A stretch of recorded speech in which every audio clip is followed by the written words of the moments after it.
Hi students. आज की इस वीडियो में मैं आपको बताऊंगा कक्षा 10 साइंस। नहीं, हम तो विज्ञान पढ़ते हैं भाई, साइंस नहीं पढ़ते। चलो कोई ना, विज्ञान पढ़ते होगे भाई।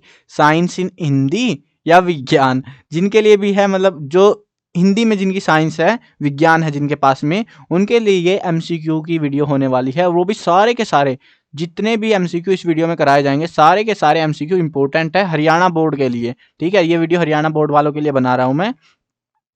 अब इस वीडियो में जो एमसीक्यूज कराए जाएंगे, आप सारों की प्रैक्टिस भी कर सकते हो। प्रैक्टिस करना जरूरी है।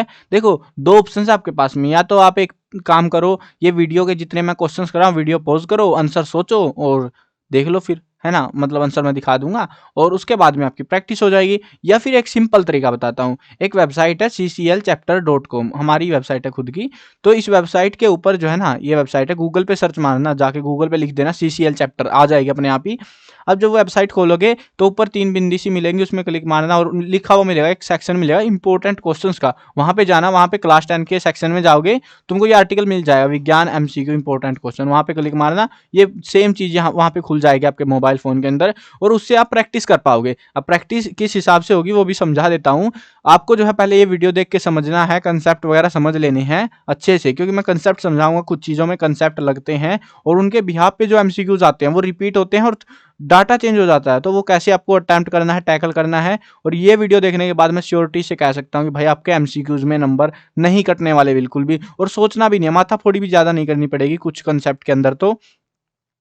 तो यहाँ पे जो है वेबसाइट के ऊपर आपको सभी के जैसे आंसर हैं, आंसर पे क्लिक मारोगे तो आंसर दिख जाएगा। ऐसे ऐसे क्लिक मारा, आंसर दिख गया। तो ऐसे जो है आंसर छिपे हुए हैं सबकी प्रैक्टिस करने के लिए, आपकी प्रैक्टिस के लिए बनाई ये सारी चीजें मैंने। नहीं, मैं इतनी मेहनत क्यों करता यार, पर्सन लिखो, सीधा उत्तर टेप डालो। नहीं, आप, मैंने देखा है, क्योंकि मैं पहले के टाइम पे ऐसे कॉपी रखता था आंसर्स के ऊपर, और उसके बाद क्या करता था। अब डिजिटल हो चुका है तो मैंने जुगाड़ कर दिया भाई, ऐसे आंसर छिपा दिए और क्लिक मारते ही दिख भी जाते हैं। ऐसे ऐसा भी नहीं है लास्ट में जाके देखो फिर, तो वो भी माथा फोड़ी नहीं है। ठीक है, ये सारा कुछ लिखा हुआ मिल जाएगा वेबसाइट के ऊपर cclchapter.com पे।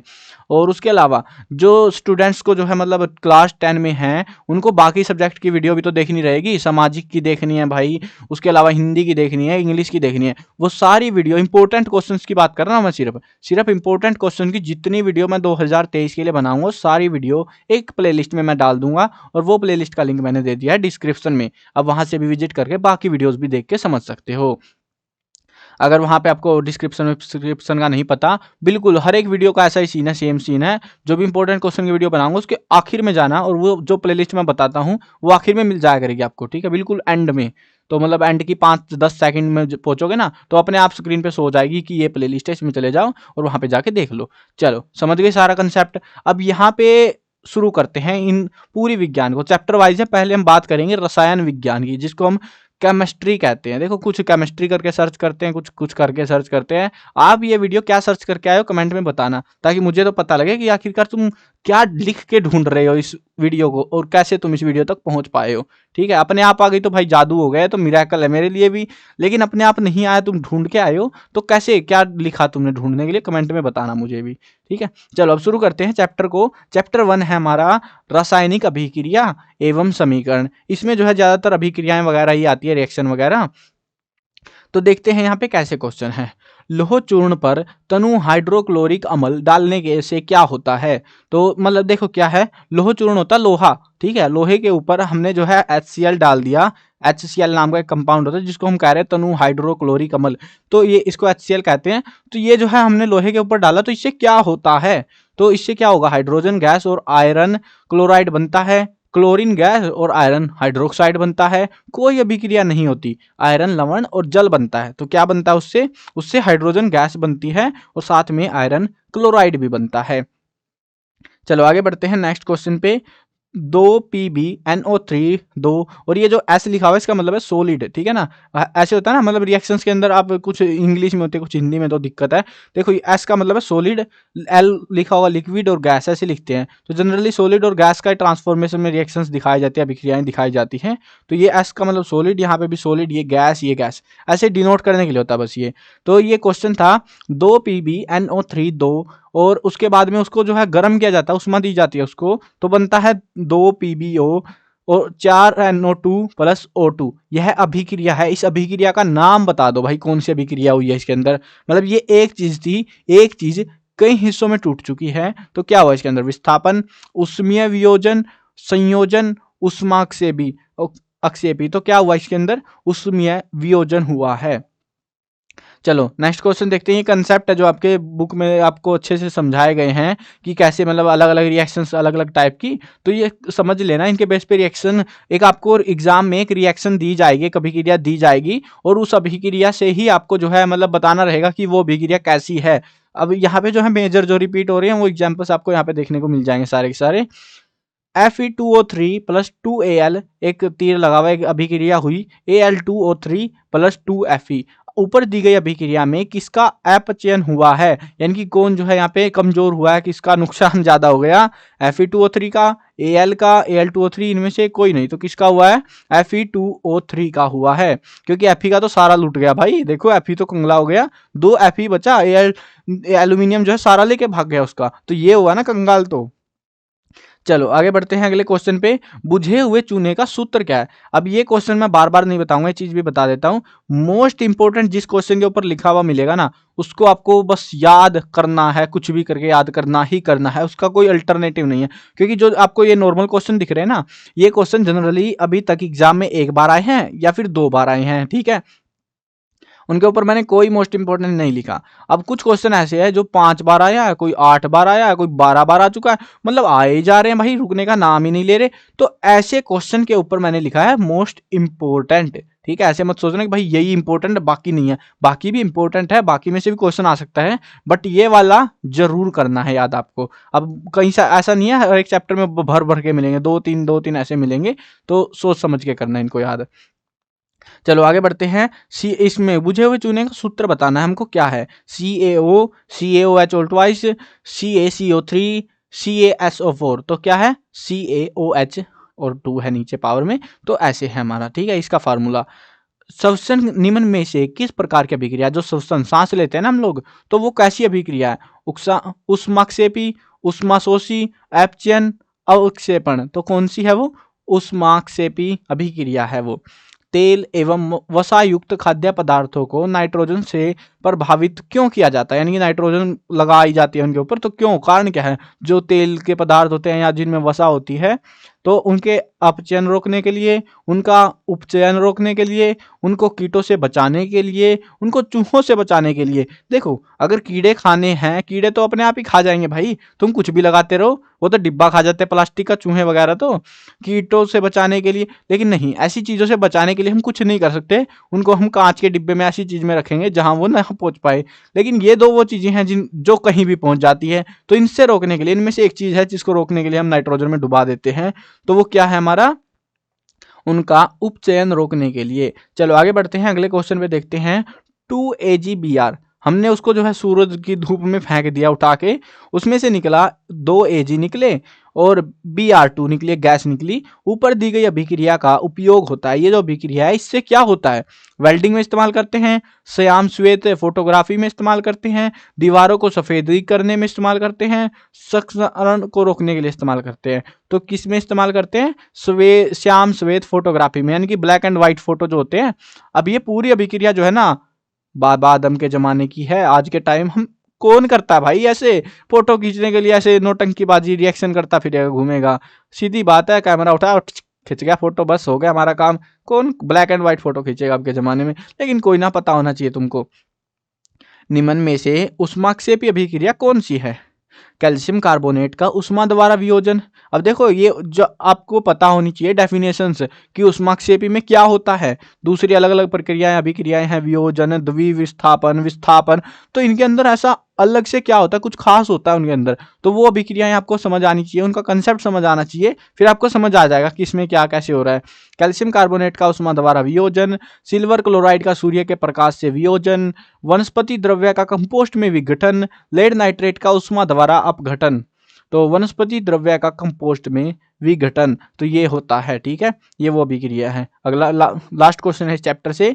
Zn प्लस CuSO4 रिएक्शन हुई, ZnSO4 प्लस Cu। देखो एक सीधी बात है, ये तो बहुत आसान सी रिएक्शन। अगर ऐसा कुछ होता है ना, एक चीज में से उसका एक चीज खाली है और दूसरी चीज के साथ कुछ है, और वो दूसरी का वो पूरे का पूरा उठ के यहाँ आ जाता है और दूसरा कंगला हो जाता है, तो ऐसी अभिक्रियाएं के अंदर क्या होता है, विस्थापन अभिक्रिया होती है। बहुत आसान है इसको पहचानना, ठीक है। अब क्या हो, अगर इसके साथ भी कुछ ऐसा कंपाउंड जुड़ा हो जो कि इसके साथ आ जाए, मतलब इसका वाला तो इधर आ गया, थोड़ा साफ कर दे समझ आएगा, इसके वाला तो इधर आ गया, इसके साथ में देखो यहाँ आ गया ना।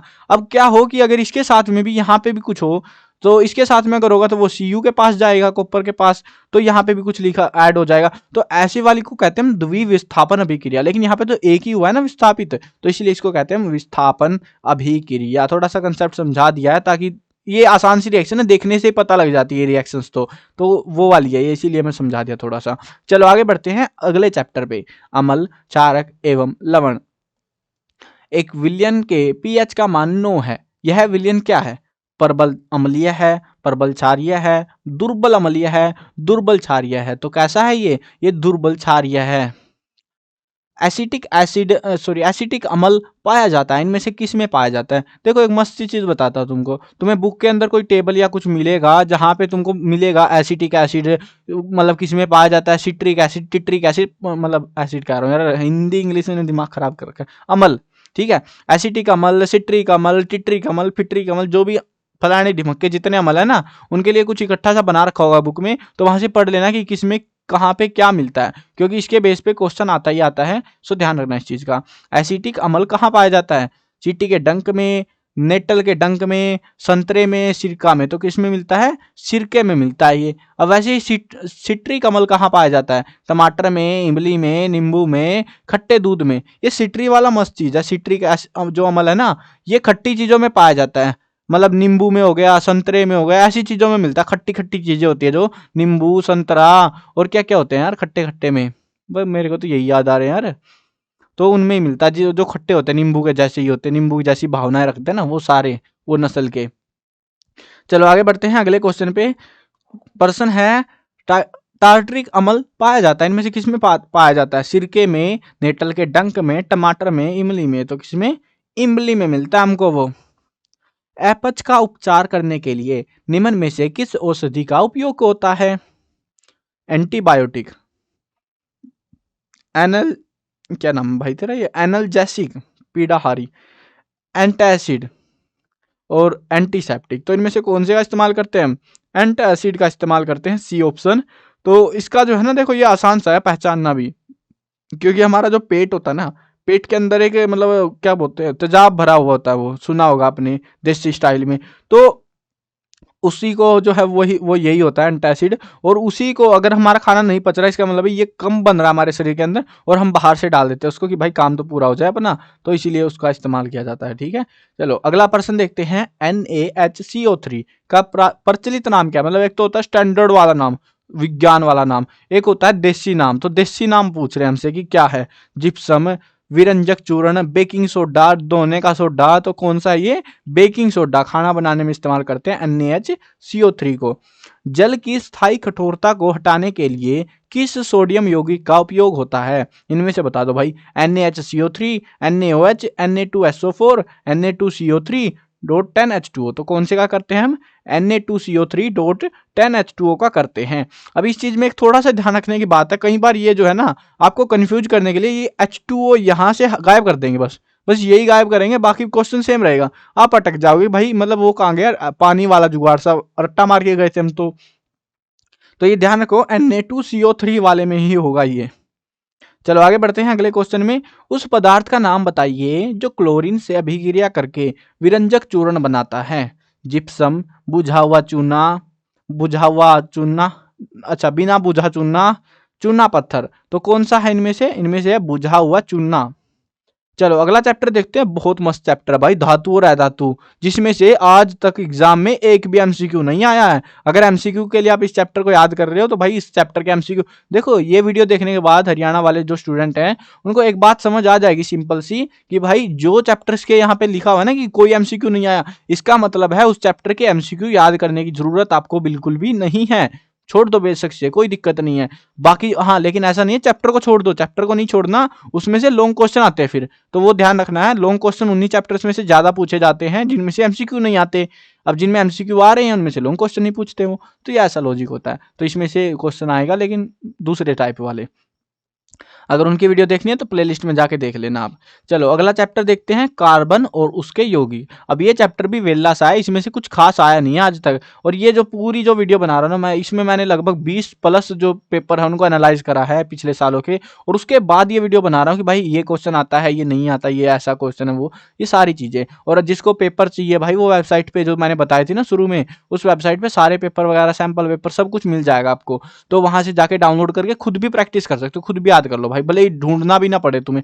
तुम पिछले बस जितने पेपर उस वेबसाइट पे पड़े हुए हैं ना 2017 से लेके और 2021 तक के जितने पेपर हैं सारे पेपर सोल्व कर डालो। तुम्हें पेपर में इन पेपरों को सोल्व करने के बाद इनसे बाहर क्वेश्चन नहीं मिलने वाला, गारंटी के साथ कह सकता हूं मैं। तो इनको अच्छे से कर लेना बस आप, वो भी बहुत है। अगर आप मेरी वीडियो नहीं देखना चाहते, कहीं भी नहीं ढूंढना चाहते, बस वो कर लेना, उन पेपर्स को, आंसर्स को याद कर लेना तुम। वो आगे आगे आपकी इच्छा है कि आप खुद ही समझ जाओगे जब पेपर सोल्व करोगे कैसे पेपर आ रहे हैं।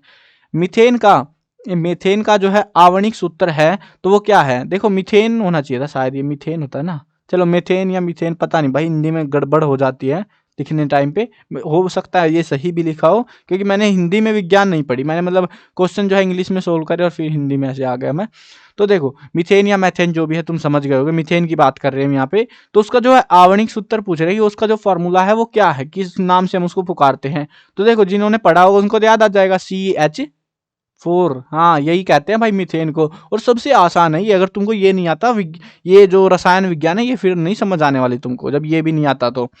केवल कार्बन एवं हाइड्रोजन वाले सभी कार्बनिक यौगिक कहलाते हैं, क्या कहते हैं उनको हम, जिसमें कार्बन होता है और हाइड्रोजन होता है बस, अल्कोहल, हाइड्रोकार्बन, एल्डिहाइड, कीटोन, तो क्या कहते हैं हम उनको, अल्कोहल कहते हैं, यानी शराब। चलो देखते हैं नेक्स्ट चैप्टर। अब ये चैप्टर में कुछ चीजें हैं समझने की, कुछ चीजें हैं समझने की, और उन्हीं के बेस पे क्वेश्चन आता है। अब तुमने इस चैप्टर को बिना समझे अगर कूद गए ना मैदान जंग में, भाई तुम गए काम से। इस चैप्टर में नंबर कटवाओगे कटवाओगे, और एग्जाम में इसमें से क्वेश्चन आएगा ही आएगा, मतलब गारंटी से कह सकता हूँ इसमें से एक MCQ आएगा ही आएगा, सिंपल MCQ आएगा, जिसमें हमको जो है इसकी जो वैलेंसी वगैरह है वो निकालनी पड़ेगी, और उसके बाद में हम अटक जाएंगे, पूरा मामला खराब हो जाएगा। देखो मैं समझा दूंगा, टेंशन मत लो, सारी चीजें समझाऊंगा, कैसे करना है, कैसे सोल्व रहेगा, सारी चीजें बताऊंगा।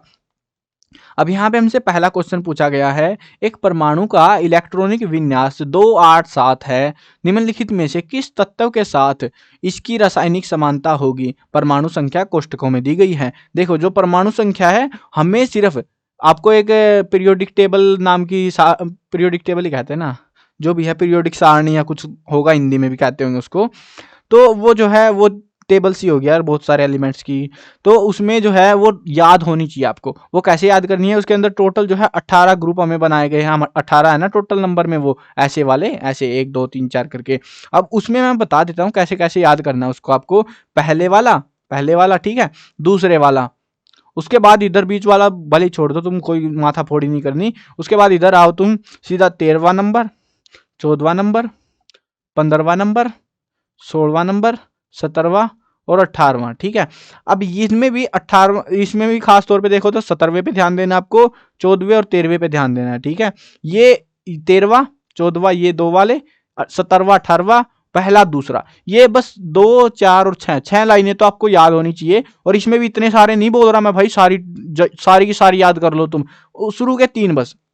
मतलब पहले वाले में, पहले पे क्या आता है, हाइड्रोजन, फिर आता है लिथियम, फिर आता है हमारा सोडियम, तो ऐसे बस खत्म, वहीं पे बात छोड़ो, आगे उससे आगे जाने की जरूरत नहीं हमको। वैसे इधर की साइड में क्या आएगा, बेरिलियम आएगा, फिर मैग्नीशियम आएगा, फिर कैल्शियम आएगा, बस खत्म, छोड़ो इसको भी। 13वें वाले में आएगा बोरोन, एल्यूमिनियम, और उसके बाद गैलियम। तो ऐसे ही जो है आपको इनके याद करने जो जो मैंने बताए हैं, बस इतने से बाहर क्वेश्चन एग्जाम में आपके पूछे नहीं जाएंगे, टेंशन फ्री हो जाना बस। बस ये आ गया तो मतलब समझ में आ गया सारा कुछ। मास नंबर जो आता है ना, उनका वजन वगैरह, बाहर क्या कहते हैं उनको, तो वो चीजें नहीं आएंगी एग्जाम में। MCQs में सिंपल क्वेश्चन आएंगे जिसमें आपको सिर्फ परमाणु संख्या याद करनी है और कुछ याद नहीं करना, फालतू की बकवास इसमें से, इस टेबल में से पूरी। तो देखो अब समझते हैं कैसे काम करना आपको। एक परमाणु संख्या, परमाणु का इलेक्ट्रॉनिक विन्यास 287 है, मतलब कि 287, हमको इसको जो है ना हमेशा स्टेबल करना रहता है, मतलब शांत करना रहता है। तो इसको कितने चाहिए, 7 की बजाय क्या होना चाहिए, 8 होने चाहिए ना। अब यहाँ पे इसकी जो वैलेंसी है, इसको एक इलेक्ट्रॉन जो है, एक कह सकते हो इलेक्ट्रॉन ही होता है ना हिंदी में भी, पता नहीं यार, देखो एक तो हिंदी में मैंने पढ़ी नहीं है, अब किताब भी नहीं है हिंदी में मेरे पास, मतलब क्या ही बोलूँ मैं, है ना। लेकिन हाँ, मैं मतलब आइडिया दिला सकता हूँ कि मैं किसकी बात कर रहा हूँ, एक आध वर्ड जो है, क्योंकि हिंदी में देखो ये तो मैंने लिख दिया एमसीक्यू, तो क्योंकि इंग्लिश हिंदी का पेपर एक ही आता है, तो जिसने इंग्लिश में पढ़ा वो हिंदी वालों को भी टिक्का मार देगा ऐसे ही।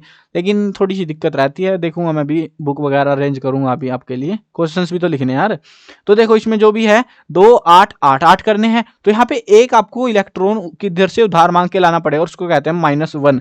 अब ये वही चीज पूछ रहे हैं कि जहां पे भी -1 आ जाए ना, वो चीज जिसको हम वैलेंसी कहते हैं वैसे तो इंग्लिश में, हिंदी वालों में पता नहीं मुझे क्या कहते हैं भाई, तो बता देना कमेंट में, बता देना जो हिंदी वाले हैं वो बता देना, ताकि मेरे को तो पता लगे कम से कम कि क्या कहते हैं, जो इसमें एक इलेक्ट्रॉन लेंगे तो वो उधार मांगते हैं उसको क्या कहते हैं, ये जो -1 आता है। चलो अब वैसे ही जो हमको -1 वाला ढूंढना है, देखो 7 है, 7 में क्या होगा 2 और 5, नहीं इसको क्या चाहिए 3 चाहिए, है ना, 3 चाहिए ना, तभी तो। उसके बाद ये है एफ है हमारा 2 और 7, 7 और 2 9, तो कितना चाहिए -1, अरे -1 ही तो चाहिए था, ओ माय गॉड मिल गया हमको आंसर। लेकिन हाँ टेस्ट करा देता हूँ, आगे भी टेंशन मत लो। पी 15, 15 में 2 और 8 10 और 5 15, मतलब -3 चाहिए। आर्गन 2 8 10 हो गए और 8 18 हो गए, तो ये तो 0, मतलब कुछ भी नहीं है, नील बटे सन्नाटा, 18वीं लाइन से है ये। तो ऐसे जो है आपको ऑप्शंस देखने जब आ गए ना, और ये चीज ये निकालनी आपको आनी चाहिए, अगर ये निकालनी नहीं आती तो भाई आसान है वैसे तो, देखो 2 8 और 8, बस इससे आगे जाने की भी जरूरत नहीं है तुमको, इतना करना है। और इतने के अंदर से अगर तुम्हारा जो परमाणु संख्या है, परमाणु संख्या कितनी है वो देख लो, उसको ऐसे बांटो, पहले 2 में निकाल दो, फिर 8 में, उसके आगे भी बच रही है तो इधर ले आओ। अगर पूरी 8 से आगे आप जाने नहीं वाले वैसे इस पूरे चैप्टर में, तो ऐसे ये कंसेप्ट रहेगा हमारा। वैसे तो 18 कहते हैं इसको, लेकिन 8 पे स्टेबल करना रहता है हमको इसको, तो ऐसे 8 होता है। अब इसमें मान लो 8 की बजाय हमारे पास हुए 5, 4 हुए, देखो ऑप्शन दोनों तरीके के हो सकते हैं ना, 4 हो सकते हैं 3 हो सकते हैं, तो 4 से हम राउंड फिगर करते हैं, 4 वाला अपने 4 इलेक्ट्रॉन किसी को दे भी सकता है परमाणु, और किसी से ले भी सकता है। अब जिसके पास 5 है वो क्यों देगा, वो तो 3 उधार मांग के लाएगा, तो उसके पास आएगा -3। अब 6 होंगे तो -2, वैसे ही 7 होंगे तो -1, और 8 होंगे तो 0, उसको क्यों चाहिए भाई, पूरे हैं उसके तो 8, तो 8 के लिए तो दुखी हो रहा अगला, 8 मिल गए हैं तो बस खुश है वो तो अगला अपनी जिंदगी से। अब वैसे ही ऊपर आएंगे तो 4 से ऊपर क्या आता है 3, 3 के लिए अब क्या होगा, देखो 3 इलेक्ट्रॉन वो तो दान कर देगा +3, क्योंकि दानी व्यक्ति हमेशा प्लस में रहेगा, +3। वैसे ही 2 है तो +2, और 1 है तो +1 है। मतलब ये जो 1 2 3 की बात कर रहे हैं ना, ये इस वाले के आखिरी वाले की, हो सकता है ये आखिरी हो सकता है ये वाला आखिरी हो, जो भी आखिरी है उसके हिसाब से आपको देखना है कि उसमें कितने बचे हुए हैं, और उसके हिसाब से आपकी ये निकलेगी। अब ये चीजें टीचर्स ने आपको अच्छे से समझा भी दी होगी आई थिंक सो, अगर नहीं समझाए तो भाई कमेंट में बताना फिर। चलो देखते हैं आगे बढ़ते हैं इस चैप्टर को। देखो ये चीज जो मैंने बताई है ना, सारे क्वेश्चन मेजोरिटी ऑफ क्वेश्चन आप ऐसे ही कर दोगे। अब अगर आपने ये बोला ना भाई मेरे को समझ नहीं आया कि मैं आप ये कर क्या रहे हो, तो फिर नहीं होने वाला तुमसे ये चैप्टर, लेकिन एग्जाम में आएगा। देखो मेंडलीफ की आवर्त सारणी में कितने समूह हैं, 8 16 8 6, तो कितने हैं 8 समूह हैं उसके। अब ये क्वेश्चन देखो, क्वेश्चन आता है ऐसे वाला, ठीक है, क्वेश्चन का तरीका बताऊंगा तुमको, मस्त तरीका है बिल्कुल से। तत्व X HCl2 सूत्र वाला एक क्लोराइड बनाता है, आवर्त सारणी में यह तत्व संभवतः किस समूह के अंतर्गत होगा, हमको वो बता दो। देखो हमको क्या बनाना है HCl2। अब हमेशा जो है एक चीज मस्त बताता हूं तुमको, इसमें जो है ना, जो ये Cl है, दो चीजें मिल रही है ना, X और Cl, है ना। अब ये Cl के नीचे एक तो लिखते ही नहीं कभी भी, 2 3 4 5 नहीं आएगा, 4 तक ही होता है। तो जो भी है मतलब 5 आने वाली क्लासेज में आएगा, अभी नहीं आएगा आपकी क्लास में फिलहाल के लिए, तो 1 2 3 4 तक ही आएगा। अब जो भी है मान लो 1 आया, एक तो बस खाली Cl लिख देंगे, यानी कि ये कंपाउंड बनवाएंगे आपसे। एक्स को आपको x का पता नहीं है, जैसे मैथ में करते हैं ना, माना x की संख्या 7 है, वो x मान लिया हमने, हमें नहीं पता क्या है, तो हम मान रहे हैं बस उसको, तो XCl बनेगा, XCl2 XCl3 XCl4 ऐसे वाला मिलेगा। बस ये चीज तो रहेगी सेम एग्जाम में MCQ में, लेकिन उसके साथ में आपको ये ऑप्शन सोचने पड़ेंगे, ऑप्शंस में किस में फिट बैठ रहा है वो। अब ये कैसे करना बताता हूं। जितना Cl2, देखो इतनी सारी बकवास मैं इसीलिए बता रहा हूं आपको ताकि आपको काम आए वो चीज।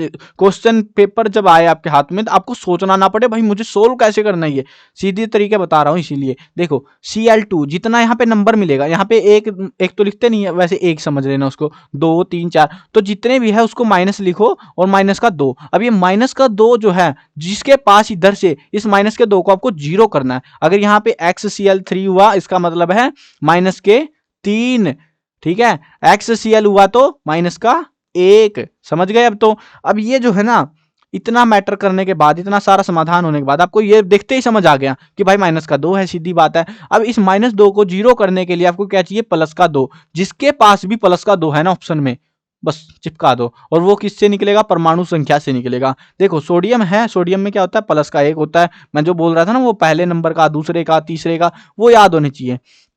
मतलब पहला, दूसरा और ये था हमारा 13वां 14वां, तो इनके नंबर याद होने चाहिए बस आपको। मेन तो खास तौर पे ध्यान रखना, पहला, दूसरा, 13वां 14वां, इनके नंबर तो याद करने ही करने हैं आपको। इनके अलावा आगे की आपकी इच्छा है भाई, करो तो करो। मैंने बता भी दिया है कि आखिर वाले भी ध्यान दे लेना थोड़ा, 17वें 18वें नंबर पे भी, बाकी की खास जरूरत नहीं पड़ने वाली। देखो सोडियम है हमारा +1 का, उसके बाद में मैग्नीशियम है हमारे पास में प्लस का 2। सिलिकॉन में क्या है, सिलिकॉन कार्बन के नीचे आता है ना, तो इसके अंदर हमारे पास में प्लस माइनस का 4, प्लस भी हो सकता है माइनस भी हो सकता है। एल्यूमिनियम में क्या है, प्लस का 3, ठीक है। अब इसमें से हमें क्या चाहिए, 2, माइनस का 2 है, प्लस का 2 चाहिए, प्लस का 2 किसमें है, मैग्नीशियम में। अब ऐसा क्वेश्चन ऐसे मत बोलना भाई कि तुम मतलब करा क्या रहे हो, कैसे हो रहा है, इतनी टाइम लगेगा क्या। तुम्हें परमाणु संख्या देखते याद आ जाना चाहिए कि +2 किसमें है, बस, ठीक है, किसका नंबर है वो। अब वो लाइनों के हिसाब से होता है, जो पहली लाइन है ना, पूरी लाइन है, पूरी का +1 होता है। दूसरी लाइन है पूरी का +2 होता है। तो इसीलिए मैं लाइनें याद करने के लिए बोल रहा हूं, वैसे नहीं बोल रहा, ठीक है। चलो आगे बढ़ते हैं अगले क्वेश्चन पे।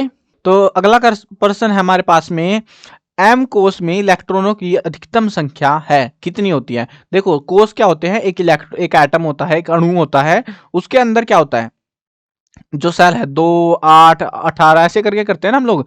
तो जो है ना, पहली को कहते हैं के, दूसरी को एल, तीसरी को एम, फिर एन आता है, फिर ऐसे बढ़ता जाता है। तो अब यहाँ पे देखो हमसे पूछा एम कोष में इलेक्ट्रॉनों की अधिकतम संख्या कितनी होती है, 2 8 और 18 होती है। अब आप बोलोगे भाई अभी थोड़ी देर पहले तो तुम बोल रहे थे 2 8 8 होता है। वो उसका टाइम पे होता है जब हमको उसकी जो है वो माइनस प्लस वाला निकालना होता है, वैलेंसी कहते हैं इंग्लिश में, तो हिंदी में मुझे नहीं याद है क्या कहते हैं, जो भी कहते हैं तुम समझ गए होगे जिसकी मैं बात कर रहा हूँ। अब जो भी है +1 -1 +3 4 जो भी है उसको निकालने के लिए हम 8 करते हैं उसको, वैसे 18 होता है। ऐसे आगे बढ़ते हुए बहुत बड़ी बड़ी संख्याएं बन जाती है। तो क्या होता है 18। निम्न में से किस तत्व में 2 कोष हैं और दोनों इलेक्ट्रॉनों से पूरित है। अब पीरियोडिक टेबल ये जो आपने पढ़ी होगी तो बिल्कुल से याद आ गया होगा। इन्होंने बोला 2 कोष है, यानी कि पहला और दूसरा, और दोनों इलेक्ट्रॉनों से पूरित हैं, जो दोनों के अंदर इलेक्ट्रॉन जो है ना वो पूरे भरे हुए हैं। पहली में कितने आ सकते हैं, 2, दूसरी में कितने आ सकते हैं, 8। तो नंबर कितना बनेगा हमारा परमाणु संख्या, 10। 10 किसका नंबर है बता दो भाई जल्दी से, नियोन का है ना, तो नियोन आंसर हमारा। देखो कितना आसान है कोई गलती होने की दिक्कत, गलती तो होंगे नहीं भाई, आंसर अगर तुम्हें वो टेबल सी आती है तो बस। निम्नलिखित में से किस तत्व में कुल 2 कोष है और संयोजकता कोष में 3 इलेक्ट्रॉन है। यानी कि हमसे बोला जा रहा है कि पहली जो कोष है उसमें तो 2 है, ठीक है, तो 2, उसके बाद बोल रहे हैं संयोजकता कोष में 3 इलेक्ट्रॉन और इसमें है 3, तो 3 और 2 5। 5 नंबर किसका है भाई बताओ जल्दी से, किसका है, बोरोन का। कितना आसान है यार, मतलब मजाक की तरह ले केमिस्ट्री को, तो रसायन विज्ञान है भी क्या इसमें। निम्नलिखित में से किस तत्व में दूसरे कोष में पहले कोष से दुगने इलेक्ट्रॉन होते हैं। यानी कि हमसे बोल रहे हैं कि पहले कोष में जितने नंबर ऑफ इलेक्ट्रॉन्स है ना, दूसरे में उसके डबल है। यानी कि पहले में तो 2 ही होते हैं, उससे ज्यादा तो होंगे नहीं। दूसरे में जो है ये बोल रहे हैं उसके दुगने हैं, 2 का दुगना क्या होता है, 4 होता है। यानी कि उसका नंबर क्या है, 6। 6 किसका नंबर होता है बता दो, कार्बन का। भाई हो गया नंबर, फर्स्ट फटाक देसी आंसर निकल गया हमारा। अगला देखते हैं, निम्नलिखित में से किस तत्व में कुल 3 कोष हैं और संयोजकता कोष में 4 इलेक्ट्रॉन हैं। पहले 3 कोष बनाते हैं। देखो जो आखिरी वाला होता है ना, सारा मैनेजमेंट उसको करना होता है, अभी अंदर वालों को नहीं करना होता। 2 8 और तीसरे वाले में कितने बोल रहे हैं, 4 इलेक्ट्रॉन है, तीसरे वाले में 4। जोड़ लो इनको सारों को, 8 और 2 10 और 4 14। अब ये जो 14 नंबर है ये किसका है, परमाणु संख्या किसकी है ये 14, सिलिकॉन की। अब पढ़ा होगा तो याद आएगा, नहीं पढ़ा होगा तो क्या याद आएगा फिर उसका। वो टेबल, ये सारा गेम सिलिकॉन की। अब देखते हैं अगला पर्सन। अब ये मोस्ट इंपोर्टेंट लगा दी है, कैसे कैसे आएंगे देखो, ये चीज मैंने बताई थी थोड़ी देर पहले, वहां पे याद है तुमको XCl की बात करते हैं, XCl2 वाले की, तो यहाँ पे X की जगह M रख दिया, बस इन्होंने, ये फर्क है तुमको दुखी करने के लिए। बोल रहे हैं तत्व M MCl सूत्र वाला एक क्लोराइड बनाता है। आवर्त सारणी में यह तत्व M संभवतः किस समूह के अंतर्गत होगा। MCl बना, देखो यहाँ पे पावर कितनी है दिख नहीं रही, मतलब एक है, तो कितनी एक है, माइनस की एक है, माइनस की लेनी है हमेशा वो। तो हमें क्या चाहिए, एक प्लस का एक चाहिए। प्लस का एक किस में मिलेगा, पहले वाले में, जो पहली नंबर की, जो उस सारणी में पहले नंबर पे जो लकीर पूरी टेबल बनी हुई है ना, उस पहले वाली में सारे में प्लस है पूरी का। तो उसमें से देखो कौन सा, इसमें सोडियम है ना, ये तो दूसरी वाली में से है, ये उसके बाद में 13वीं वाली से, ये 14वीं वाली से है, तो कौन सा है हमारा, सोडियम। तो आंसर क्या हो गया हमारा, सोडियम। देखो देखते ही समझ आएगा तुम्हें, सोडियम मिलेगा, यही मिलेंगे दो चार, ये जो देख रहे हो ना ऑप्शन में यही मिलेंगे, इनके तो याद कर लोगे तुम, ज्यादा नहीं है ये। देखो फिर से यही आ गए। अब ये बोल रहे हैं Cl2 यानी कि -2, हमको क्या चाहिए, प्लस का 2। प्लस का 2 कहां से मिलेगा, इसमें से मिलेगा। देखो अभी तो थोड़ी देर पहले बताया था, इसका +2 होता है, इसका +1 होता है, इसका +3 होता है, इसका +-4 होता है। भाई आसान है यार, कितनी मुश्किल मान रहे हो तुम इसको। Mg आ गया, ये लो आंसर फटाक से। ये देखो 4 आ गया, मतलब प्लस का 4 है कि माइनस का, माइनस का 4 है, हमें चाहिए प्लस का 4। प्लस का 4 किसके पास मिलेगा, जिसके पास 4 है फालतू के, तो किसके पास, इसके पास तो प्लस का 2, प्लस का 1, प्लस के 3, प्लस के 4 है, इसके पास में माइनस के भी हो सकते हैं, वो डिपेंड करता है कंडीशन पे। अब इनके पास माइनस है तो इसका मतलब इसने अपने 4 इलेक्ट्रॉन दान कर दिए हैं, तो यही है वो। सिलिकॉन को पकड़ लो और मार दो उसको, ये लो सिलिकॉन भैया, हो गया तुम्हारा काम तमाम। अब आ जाओ अगले क्वेश्चन पे। मैं क्वेश्चन को क्यों नहीं पढ़ा रहा, क्योंकि भाई एक तो टाइम बचेगा, और सेम क्वेश्चन है, बस यहाँ पे 1 2 3 4 बदल रखा है बस। अब ये 3 आ गया, ठीक है, अब 3 आ गया तो क्या मतलब है, -3, -3 आ गया, तो अब बता दो +3 किस में था। अब कितनी बार बता दिया भाई, सेम ऑप्शन है यार, हर बार सेम ऑप्शन आ रहे एग्जाम में, फिर भी नहीं बता पाओगे तो क्या करूं, एल्यूमिनियम का है ना। चलो एल्यूमिनियम हमारा आंसर हो गया। थी ना आसान सा चैप्टर, और नंबर आएंगे भाई इसमें से मस्त वाले। एमसीक्यू हर बार आता है एग्जाम में, और मस्त वाला नंबर आता है, मतलब गलती करना ही करना नहीं है। 2 4, ये 4 देखो, ये 4 नाम तो तुम रट लो बिल्कुल जुबान पे, कि किसकी जो है वो प्लस माइनस किसकी कितनी होती है। ये 4 तो बार बार आए, बार बार, बिल्कुल दुखी कर रखा था इन्होंने मेरे को, और आपको तो दुखी नहीं होने देंगे हम फिर भी। चलो अगला चैप्टर देखते हैं, जीव विज्ञान में है जैव परक्रम। ये चैप्टर फालतू चैप्टर है, इसमें से एग्जाम्स में एमसीक्यू नहीं आते, ठीक है। ये भी मतलब दिखने को लग रहा है एमसीक्यू आते हो भाई, तुम तो बोल रहे हो एमसीक्यू नहीं आते, आए हुए तो है। देखो इसमें से कुछ एमसीक्यू खास नहीं आते, 2 ही एमसीक्यू आए अभी तक में, ये एमसीक्यू याद रखना बस। अब पादप में जाइलम उत्तरदायी है किसके लिए है, जल का वहन, भोजन का वहन, अमीनो अम्ल का वहन, ऑक्सीजन का वहन। तो किसका करता है, जल का वहन करता है जाइलम। और दूसरा क्वेश्चन है, पायरुवेट के विखंडन से यह कार्बन डाइऑक्साइड, जल और ऊर्जा देता है, यह क्रिया होती है, इनमें से किस में होती है सारा जो तामझाम है, कोशिका द्रव्य में, माइटोकॉन्ड्रिया में, हरितलवक में, केंद्रक में। तो कहां पे होता है, माइटोकॉन्ड्रिया में होता है ये सारा तामझाम। अगला चैप्टर देखते हैं, इसको बिल्कुल स्किप नहीं करने का, नियंत्रण एवं समन्वय। तो देखते हैं इसका पहला क्वेश्चन। अब ये जो विज्ञान है ना, आपकी जीव विज्ञान है, पूरी रटने की, इसमें कुछ समझने का नहीं है मैटर, सारा रटने वाला गेम है। निम्नलिखित में से कौन सी अंतःस्रावी ग्रंथि नहीं है, थाइमस, प्रावटू, अधिवक्र, इनमें से कोई नहीं। तो कौन सी है, इनमें से कोई नहीं, ये सारी की सारी ग्रंथि तो है। तो हमसे बोल रहे हैं कि भाई तीनों दिखा के कि हाँ कौन सी नहीं है। अब तुम में से ज्यादातर तो ये सोच दोगे कि इनमें से कोई नहीं, कभी उत्तर होता ही नहीं है तो होता है भाई, उसको भी कंसिडर कर लिया कई बार। भूख से संबंधित केंद्र किस में स्थित है, यानी कि जो भूख लगती है हमको, कौन से हिस्से में स्थित है हमारे दिमाग के, अग्र मस्तिष्क में, मध्य मस्तिष्क, पश्चिम मस्तिष्क, ये सभी। देखो एक भूख है भाई, पूरा दिमाग इस भूख के लिए दुखी रहेगा तो फायदा क्या हुआ, तो वो मध्य मस्तिष्क में स्थित होती है, सारे भागों में नहीं होती वो। मेरु रज्जा किससे रक्षित होती है, बहुत बार आया ये, इसमें जो है कई कई बार जो है कशेरुक दंड कह देते हैं, कई बार कहते देते हैं रीढ़ की हड्डी। अब दोनों ही मैंने लिख दिए याद करके कि भाई जुनसा भी आ जाए तुमको याद आ जाए बस कि हाँ मेरुरज्जा कहाँ होती है, कशेरुक दंड या फिर रीढ़ की हड्डी कहते हैं जिसको, हम उसके अंदर सुरक्षित होती है। कपाल, पसली, इनमें से कोई नहीं, तो क्या होता है ऑप्शन ए।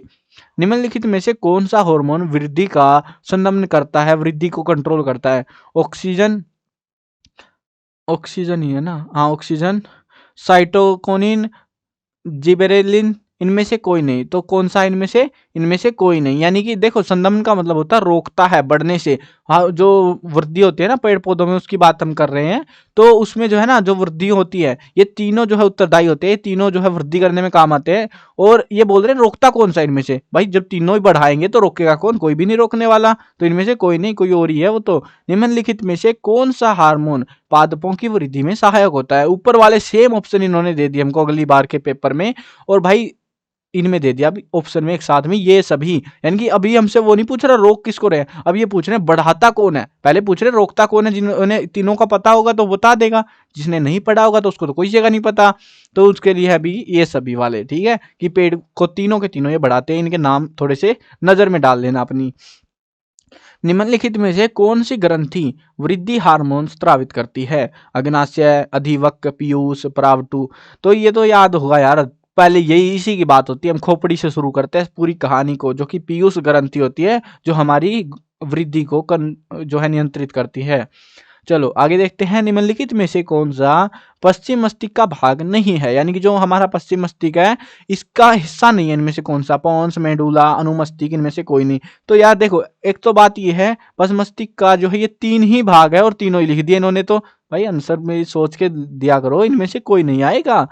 तंत्रिका कोशिका का कौन सा भाग ज्ञानेंद्रियों से सूचना को उपार्जित करता है? कोशिका द्रव्य, द्रुमिका, तंत्रिकाक्ष, तंत्रिका का अंतिम सिरा। यानी कि हमसे पूछ रहे हैं जो कोशिका, तंत्रिका कोशिका, चित्र देखा होगा आपने बुक में, तो उसमें से जो सूचनाएं हैं वो कहाँ, कौन सा हिस्सा प्राप्त करता है? वो होती है तंत्रिकाक्ष, सॉरी तंत्रिकाक्ष कह रहा हूँ यार, दुर्मिका। ये जो पूंछ सी बनी होती है वो बीच में जो जुगाड़ से बने होते हैं वो वाला होता है, आई थिंक सो। तो ये मतलब एज इट इज याद करना पड़ेगा, इनका मैं क्या ही बोल सकता हूँ, है ना। चलो अगला प्रश्न देखते हैं, निम्नलिखित में से कौन सी ग्रंथि हार्मोन और एंजाइम दोनों स्रावित करती है? अवटु, प्रावटु, अधिवक, अग्नाशय। तो कौन सी करती है? अग्नाशय करती है, क्योंकि एक तो देखो ये हार्मोन तो सिगरेट करती है, एंजाइम भी करती है। यानी कि ये जो है अग्नाशय अगर नहीं होगा ना तो हमारा पेट का खाना नहीं पचेगा, तो ये वो एंजाइम से निकालती है खाना पचाने वाले। तो ये दोनों ही काम कर रही है अकेली चीज। हमारे शरीर में नियंत्रण एवं समन्वय का कार्य हार्मोन खालिस्तान तथा खालिस्तान द्वारा होता है, मतलब तथा खालिस्तान द्वारा होता है। तो एक तो हार्मोन है और एक किसके द्वारा होता है वो पूछ रहे हैं। मस्तिष्क, प्रतिवर्ती चाप, तंत्रिका तंत्र, रासायनिक समन्वय। तो किसके द्वारा? तंत्रिका तंत्र। अगर तंत्रिका तंत्र नहीं होगा तो हमें पता ही क्या चलेगा, कुछ नहीं होने वाला। हमारा दिमाग सोचता रहे, नशे तो है ही नहीं, पता किसको लगेगा? पूरा शरीर चाहे जला डालो तुम अपना। तो तंत्रिका तंत्र जरूरी है उसके साथ में। लार आना कौन सी क्रिया है? ऐच्छिक, अनैच्छिक, प्रतिवर्ती, प्रतिवर्ती एवं अनैच्छिक दोनों। तो कौन सी है ये? दोनों टाइप की है, मतलब प्रतिवर्ती भी है और अनैच्छिक भी। मतलब हम चाहे तो निकाल भी सकते हैं अपनी इच्छा से, और हम ना चाहे तब भी निकल आती है। दोनों ही केस है भाई, मतलब डिपेंड करता है चल क्या रहा है मामला। निम्नलिखित में से किसके कारण पेड़ों की पत्तियां मुरझा जाती हैं? साइटोकिनिन, ऑक्सीजन, जिब्रेलिन, ये क्या है? अवशिष्टिक अमल। तो किसकी वजह से? अवशिष्टिक अमल की वजह से ये सारी पत्तियां जो है आपकी मुरझा जाती है, पेड़ वो पत्तियां पीली होकर गिरने लग जाते हैं ना, तो वो वाला है। निम्नलिखित में से कौन सा भावी पर्रोह है? मूलांकर, प्रांकुर, बीजपत्र, इनमें से कोई नहीं। तो कौन सा है? प्रांकुर है। चलो आगे बढ़ते हैं अगले चैप्टर पे, वो हमारा जीव जनन कैसे करते हैं। सबसे पहला ही क्वेश्चन है जो एग्जाम में ज्यादा पूछते हैं, शुक्राणुओं का उत्पादन कौन करता है? तो उसको कौन करता है? शुक्राशय, प्रोस्टेट ग्रंथि, वर्षण कोष, इनमें से कोई नहीं। देखो शुक्राणु शुक्राणु कहाँ मैच कर रहे हैं तुम्हारे? शुक्राशय में, हाँ वही मैच कर रहे, तो वही चिपका दो उत्तर में, और क्या है। ब्रायोफिल्म में कलिका कहाँ पर पैदा होती है? जड़, तना, पत्ते सभी। तो कहाँ पे होती है वो? पत्ते के अंदर होती है सारे, मतलब एक पेड़ होता है, आप बुक के अंदर देखना खोल के, एक मतलब फोटो सा छाप रखा है, वो आपने देखा होगा कहीं ना कहीं। उसके पत्ते में ही पत्ते पेड़ निकलने शुरू हो जाते हैं, तो पत्ते में से शुरू होती है। प्लाज्मोडियम किससे विभाजित होता है? कौन से तरीके से अलग होता है? वो दो टुकड़े होते हैं उसके, द्विखंडन, बहुखंडन, ए और बी दोनों, मुकुलन। तो किससे होता है वो? बहुखंडन से। कई हिस्सों में वो टूट जाता है प्लाज्मोडियम। निम्नलिखित में से किसका बहुखंडन होता है? देखो प्रश्न समझ में आ गया। प्लाज्मोडियम कैसे अलग होता है? बहुखंडन में। अब बहुखंडन में कौन अलग होता है? अमीबा, लेशमेनिया, ए बी दोनों, प्लाज्मोडियम। तो फिर से आ गया प्लाज्मोडियम। देखो उल्टा सुल्टा कर देते हैं, ये ऑप्शंस बदल देते हैं आपको कंफ्यूज करने के लिए, इसीलिए समझ के ऑप्शंस करने चाहिए। अलैंगिक जनन मुकुलन द्वारा होता है, अमीबा, यीस्ट, प्लाज्मोडियम, लेशमानिया। किसके अंदर होता है? यीस्ट के अंदर होता है। निम्नलिखित में से किसमें पैदा होने वाले जीव आनुवंशिक रूप से अलग होते हैं? लैंगिक जनन, अलैंगिक जनन, कायिक प्रवर्धन, ये सभी। तो किसके अंदर होते हैं? लैंगिक जनन। क्योंकि एक्चुअली क्या होता है ना, हमारा मतलब एक शरीर है, ठीक है, समझाता हूं तुमको, सिंपल सा कंसेप्ट है। ये एक शरीर है हमारा, उस एक शरीर को दो हिस्सों में कर दो, ठीक है, इसके पास जो चीजें थी वो इसके पास भी है, दोनों के पास सेम सेम तो है, तो वो कैसे होता है? अलैंगिक जनन। तो इसके इसमें तो नहीं होगा। अब लैंगिक जनन के अंदर क्या होता है? एक ए बॉडी होती है, एक बी बॉडी होती है। अब इसका सिस्टम कुछ अलग है, इसका कुछ अलग है, और ये दोनों मिलके एक तीसरा सिस्टम बना देता है जो इन दोनों से ही अलग होता है। तो ऐसे होता है, इसीलिए उनका जो है अनुवांशिक रूप से वो अलग हो जाते हैं, ठीक है। चलो आगे बढ़ते हैं। गर्भ धारण रोकने के लिए निम्नलिखित में से किसमें कॉपर टी को स्थापित किया जाता है? एक पत्ती सी कुछ होता होगा, आई थिंक सो, तो उसको जो है कॉपर टी बोलते हैं। तो वो जो है कहाँ पे लगाया जाता है? इनमें से ऑप्शंस दे रखे हैं हमको, अंडवाहिका, योनि, ग्रीवा, इनमें से कोई नहीं। तो कहाँ पे लगता है वो? इनमें से किसी में नहीं लगता, वो कहीं और ही लगता है। ये कहीं और के ऑप्शन दिए बैठे हमको, और ये सेम ऑप्शंस के साथ कहीं बार आ चुका है। प्लेसेंटा किसमें धसा होता है? अंडवाहिका में, योनि में, ग्रीवा में, गर्भाशय में। तो कहाँ पे होता है? गर्भाशय में होता है। प्लेसेंटा किसके स्थानांतरण में सहायता करता है? ऑक्सीजन, ग्लूकोज, अपशिष्ट पदार्थ, ये सभी। तो किसमें करता है? सारों के सारों में करता है ये। निम्नलिखित में से किस वाहक द्वारा पर परागण संपन्न होता है? वायु, जल, पानी, ये सभी। तो किसके द्वारा? सभी के द्वारा होता है। कोई भी तरीका हो यार, परागण को, उसको बीज को वहां तक पहुंचना होता है, उस फूल से, परागण जिसको हम कहते हैं। तो वायु से, हवा से उड़ के भी जा सकता है, वो पानी से जा सकता है, कोई चिड़िया पंछी कुछ बैठ के उसके पैरों के लग कैसे चला जाता है। तो ये सारे तरीके हैं। परागकोश में होते हैं, क्या होते हैं? बाह्यदल, अंडाशय, अंडप, परागकण। तो क्या होते हैं? परागकण होते हैं परागकोश में। परागनलिका का बीजांड की ओर वृद्धि करना उदाहरण है, किसका उदाहरण है? गुरुतत्वानुवर्तन का, रसायनानुवर्तन का, प्रकाशानुवर्तन का, जलानुवर्तन का। तो किसका है ये? रसायनानुवर्तन का, ठीक है। अब अगला जो चैप्टर है हमारा वो है अनुवांशिकता एवं जैव विकास। अब ये चैप्टर इतना प्यारा है, इसमें से कभी नहीं पूछते एग्जाम में, एमसीक्यू सिर्फ, दूसरे क्वेश्चंस की बात नहीं कर रहा मैं, सिर्फ एमसीक्यूज की बात कर रहा हूं। एमसीक्यूज कभी नहीं आए इस चैप्टर से, सो इस चैप्टर के एमसीक्यूज आपको याद करने की जरूरत नहीं है। अब कुछ जो विद्यार्थी गण है उनको ये डाउट रहता है, कभी कभी टीचर गण को भी डाउट हो जाता है कि ये जो हमारा पर्यावरण वाला पार्ट है ना, 15वां पार्ट, ये पार्ट कौन से पोर्शन में है? जीव विज्ञान में है या फिर जो है भौतिक विज्ञान में है? अब कोई टेंशन लेने की बात नहीं है, ये पूरे का पूरा जो ये चैप्टर है हमेशा से बायोलॉजी में, जीव विज्ञान में ही रहा है। तो आराम से करो, ठीक है, आसान है चैप्टर, बहुत प्यारा सा है। निम्नलिखित में से कौन सा प्राकृतिक पारितंत्र नहीं है, यानी कि प्रकृति ने नहीं बनाया, वो कौन सा है? वन, तालाब, झील, खेत। तो कौन सा है? खेत है यार, हम खेत खुद ही तो उगाते हैं, बाकी तो प्रकृति बना देती है। निम्नलिखित में से किसमें CFC का प्रयोग किया जाता है? रेफ्रिजरेटर में, अग्निशमन में, दोनों में, और कोई किसी में नहीं। देखो रेफ्रिजरेटर में होती है CFC यूज। अग्निशमन, ये जो आग बुझाने वाले होते हैं ना, उसमें, उसके अंदर क्या यूज करते हैं? Carbon dioxide. पढ़ा होगा यार, ये तो आग बुझाने वाला अग्निशामक यंत्र कहते हैं उसको। तो रेफ्रिजरेटर में CFC का प्रयोग करते हैं। निम्नलिखित में से कौन पर्यावरण मित्र व्यवहार कहलाते हैं? कौन से जो है, इनमें कुछ ऑप्शंस दे रखे हैं, इनमें से बताना कि कौन सा जो है व्यवहार हमारे पर्यावरण के लिए अच्छा है। कपड़े का थैला प्रयोग करना, बिना जरूरत के लाइट पंखे बंद करना, विद्यालय तक पैदल जाना, सारे के सारे। वैसे तो कहेंगे हम सारे के सारे, लेकिन तुम जरा सोचो, जरा सोचो भाई, शांति से थोड़ा सा ज्ञान दे देता हूँ, थोड़ा सा एडवांस, कुछ टाइम बदल चुका है, एडवांस टेक्नोलॉजी आ चुकी है हमारे पास में। देखो सुनो, विद्यालय तक पैदल जाना, अगर तुमको 10 किलोमीटर तुम्हारा स्कूल है, तुम पैदल जाओगे या साइकिल पे जाओगे? इनको है पर्यावरण मित्र व्यवहार करना हमको। इन्होंने ये थोड़ी ना बोला साइकिल, साइकिल कौन सा भाई पर्यावरण खराब कर रहा है, कौन सा धुआं निकालता है? साइकिल पे जाओ भाई, पैदल ही क्यों भेजना इनको। चलो दूसरा ऑप्शन दिखाता हूँ, बिना जरूरत के लाइट और पंखे बंद करना। बात सही है, बिना जरूरत के लाइट और पंखे बंद करना, क्योंकि जो बिजली आ रही है हमारे पास में, हमारे घरों तक सरकारी पावर हाउस से, वो बिजली कोयले से या फिर ऐसी ही किसी सोर्स से बन रही होती है। लेकिन अभी आपने सुना होगा सोलर पैनल वगैरह आ चुके हैं, है ना, विंड पैनल आते हैं, उनमें कौन सी है भाई? उनके तो तुम लाइटें जलती रहो, पंखे बंद हो चालू हो, क्या फर्क पड़ता है? वो तो लाइटें बनाते रहते हैं, बनाते रहते हैं, उनको कोई प्रदूषण भी नहीं कर रहे वो। एक्चुअली हमारे लिए मतलब क्या है? पर्यावरण मित्र व्यवहार करना है, पर्यावरण को अच्छा करना है, साफ सुथरा करना है। तो हमें जो है कोशिश करनी है कि प्रदूषण ना फैले बस, है ना। पैदल जाने के बजाय साइकिल चले जाओ, है ना। कम से कम वो बाइक वगैरह या जिस चीज से जा रहे हो उसमें से धुआं तो नहीं निकलेगा। और दूसरी चीज, अगर आपके पास में बाहर से बिजली आ रही है तो भाई पंखे लाइट जरूर बंद करें, बिजली बचाओ और धुआं कम करो। लेकिन अगर आपकी घर की बिजली है, घर में ही उत्पन्न कर रहे हो तुम बिना जनरेटर के, समझो बिना जनरेटर के, जिसमें तेल वगैरह कुछ नहीं डालना, धुआं कहीं से नहीं निकल रहा जिस सिस्टम में, तो उसको तुम ऐसे नॉर्मली ट्राई कर सकते हो, ठीक है। चलो आगे बढ़ते हैं अगले वाले क्वेश्चन पे। प्रश्न नंबर 4, निम्नलिखित में से कौन सा केवल जैव निम्नीकरण पदार्थ का समूह है, यानी कि जो जमीन में डालने के बाद में गल सड़ जाएंगे, वो उनका जो है पूरा एक समूह बताना है हमको, कौन सा ऑप्शन में से। प्लास्टिक, अरे प्लास्टिक ही नहीं गलती भाई, प्लास्टिक देखते ही छोड़ दो, प्लास्टिक कांच ऐसी चीजों को देखते ही छोड़ दिया करो।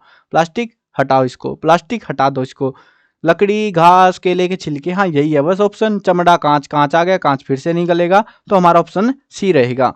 अगला प्रश्न देखते हैं, निम्नलिखित में से कौन सा केवल अजैव निम्नीकरण पदार्थ का समूह है, तो इनमें से कौन सा बता दो भाई, जो मतलब गलेगा नहीं, वो उनका पूरा समूह बताना है। एल्यूमिनियम, प्लास्टिक, पत्तियां, पत्तियां गल जाएंगी। प्लास्टिक, घास, लकड़ी, घास गल जाएगी, लकड़ी गल जाएगी। एल्यूमिनियम का डब्बा, प्लास्टिक, कांच की बोतल, तो ये तीनों की तीनों नहीं गलने वाली। पत्तियां यहाँ पे फिर से गल जाएंगी, तो ऑप्शन सी है इसका भी। अगला प्रश्न देखते हैं, वे जीव जो जटिल कार्बनिक पदार्थों को सरल अकार्बनिक पदार्थों में बदलकर मिट्टी में मिला देते हैं, उसको क्या कहते हैं हम? उत्पादक, अपमार्जक, शाकाहारी, मांसाहारी, तो क्या कहते हैं हम उनको? अपमार्जक कहते हैं।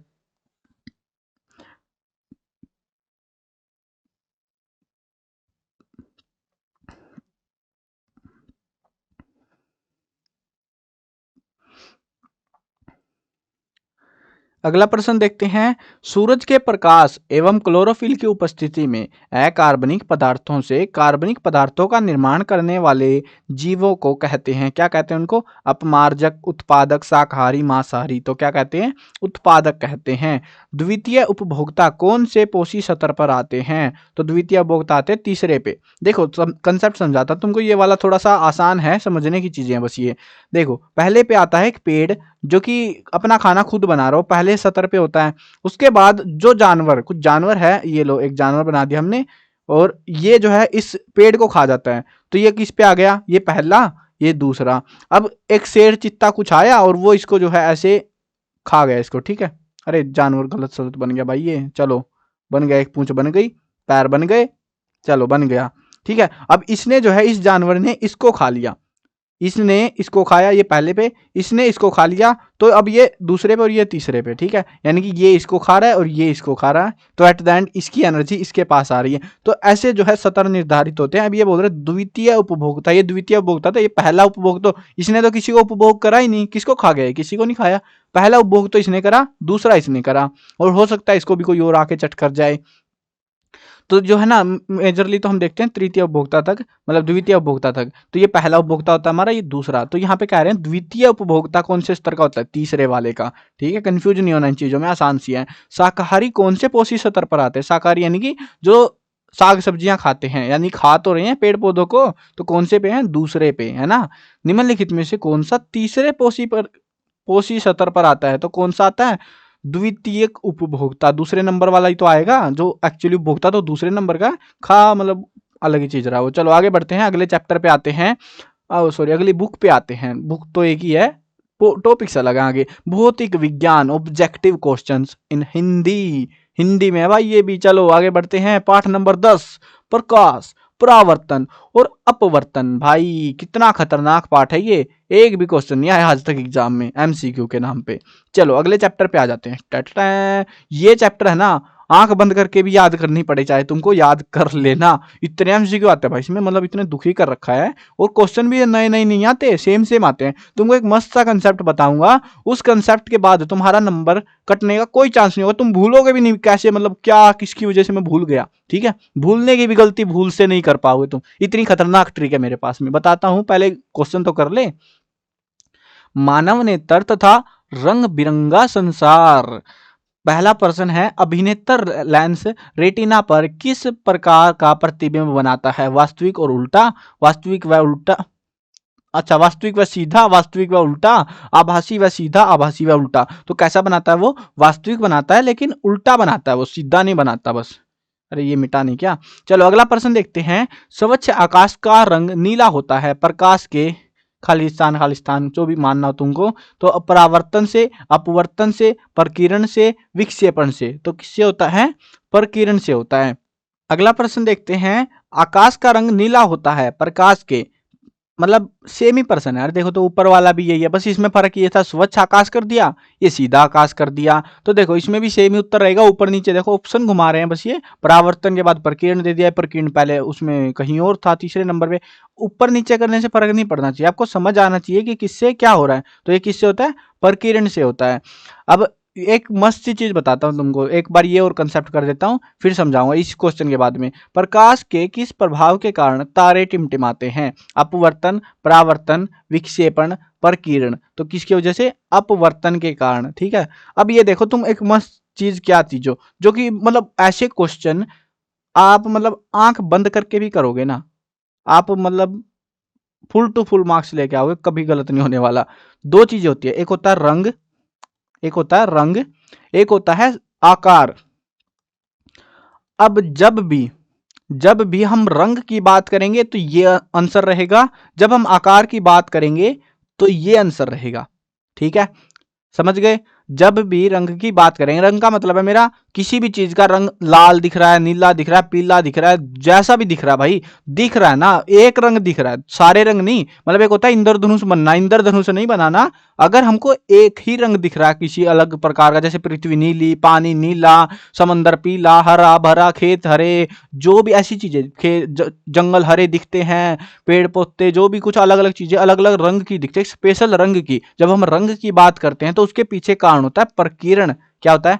प्रकीर्ण। अब वैसे ही जो है, अगर हम आकार की बात करें, तारे टिमटिमा रहे हैं, छोटा हो रहा है तारा, बड़ा हो रहा है, ऐसा कुछ दिख रहा है, तो वो हो रहा है, या कुछ पहले हो जा रहा है टाइम से पहले, कुछ बाद में हो रहा है, मतलब उसमें रंग का कुछ लेना देना नहीं है, वो टाइम से पहले हो गया, आकार का ही तो कुछ पंगा है उसमें। तो वो सारा मैटर होता है अपवर्तन में। अब याद रहेगा, यानी कि अगर हम रंग की बात करेंगे तो प्रकीर्ण, आकार की बात करेंगे अपवर्तन। आगे कुछ और क्वेश्चंस भी हैं सेम सेम मेथड से, तो आपको समझ में आएगा मैं क्यों कह रहा हूं रंग और आकार की बातें। चलो आगे बढ़ते हैं, याद रख लोगे ना इस सिंपल सी ट्रिक को। अब देखते हैं अगला प्रश्न। आंख का वह भाग जो आंख में प्रवेश करने वाले प्रकाश की मात्रा को नियंत्रित करता है, उसको क्या कहते हैं हम? स्वच्छमंडल, नेत्र गोलक, परितारिका, पुतली। तो क्या कहते हैं? परितारिका कहते हैं। अब ये क्वेश्चन देखो, इस क्वेश्चन को देख के तुम्हें खुद बताना पड़ेगा।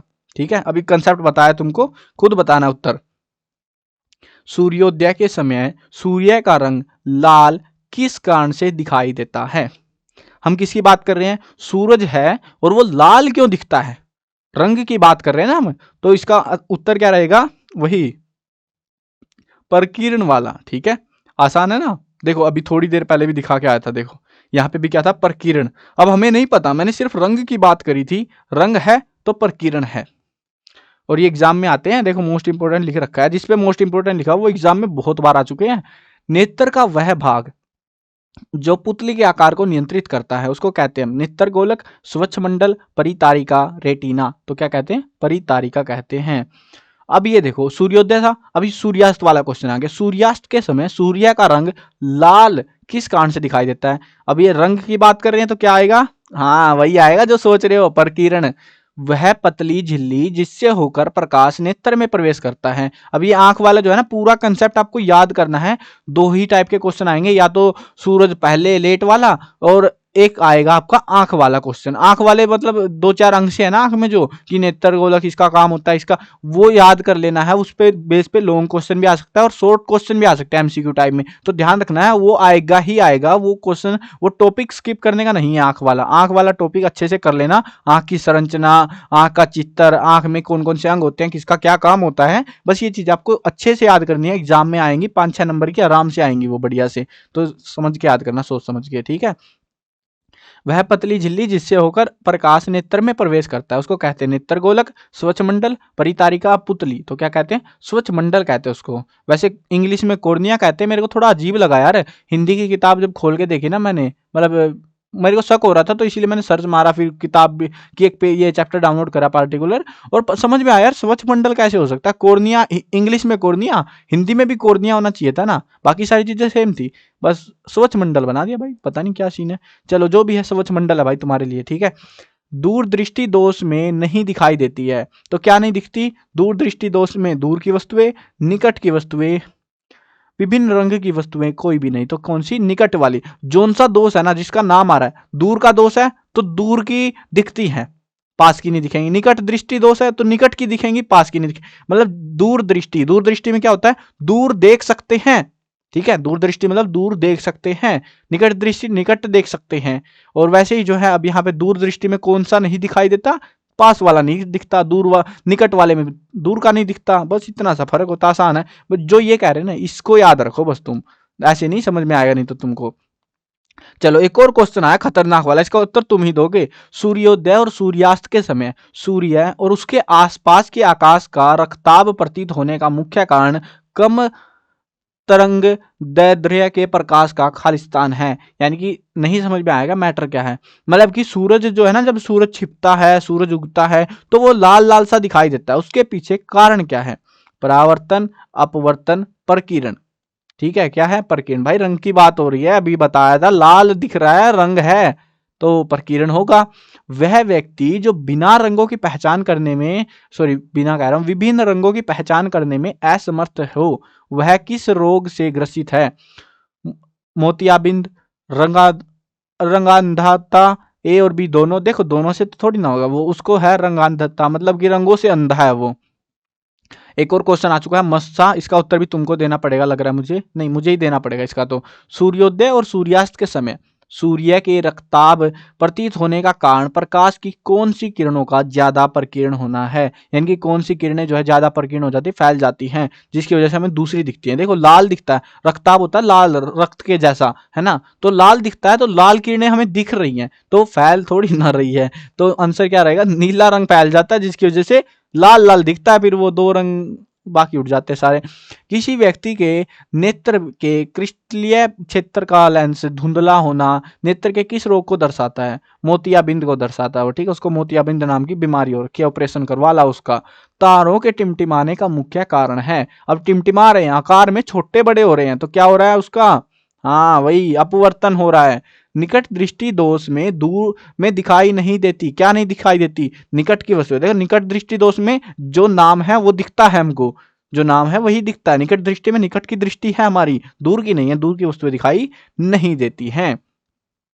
अग्रिम सूर्योदय और विलंबित सूर्यास्त का मुख्य कारण है। अब इसका उत्तर भी तुम ही बता सकते हो भाई, आसान है बिल्कुल से। ऑप्शन चाहे एंगल बैंगल कुछ भी दे दे वो, चाहे इसमें प्रकीर्ण भी दे दे, चाहे कुछ भी दे दे, तुम्हें कंफ्यूज नहीं होना। देखो ये कह रहे हैं सूरज पहले दिखाई दे जाता है, सूर्यास्त जो है बाद में छिपता है। सूरज जब छिपता है तो उसका कारण क्या? अब यहाँ पे रंग की बात नहीं करी ना हमने, बस हमने क्या करा, सूरज पहले फालतू लेट सेट क्या कर रहा है वो, तो उसके सीधा सा कारण है अपवर्तन, मतलब वो छोटा बड़ा होना, वही सारे कंसेप्ट है इसके अंदर।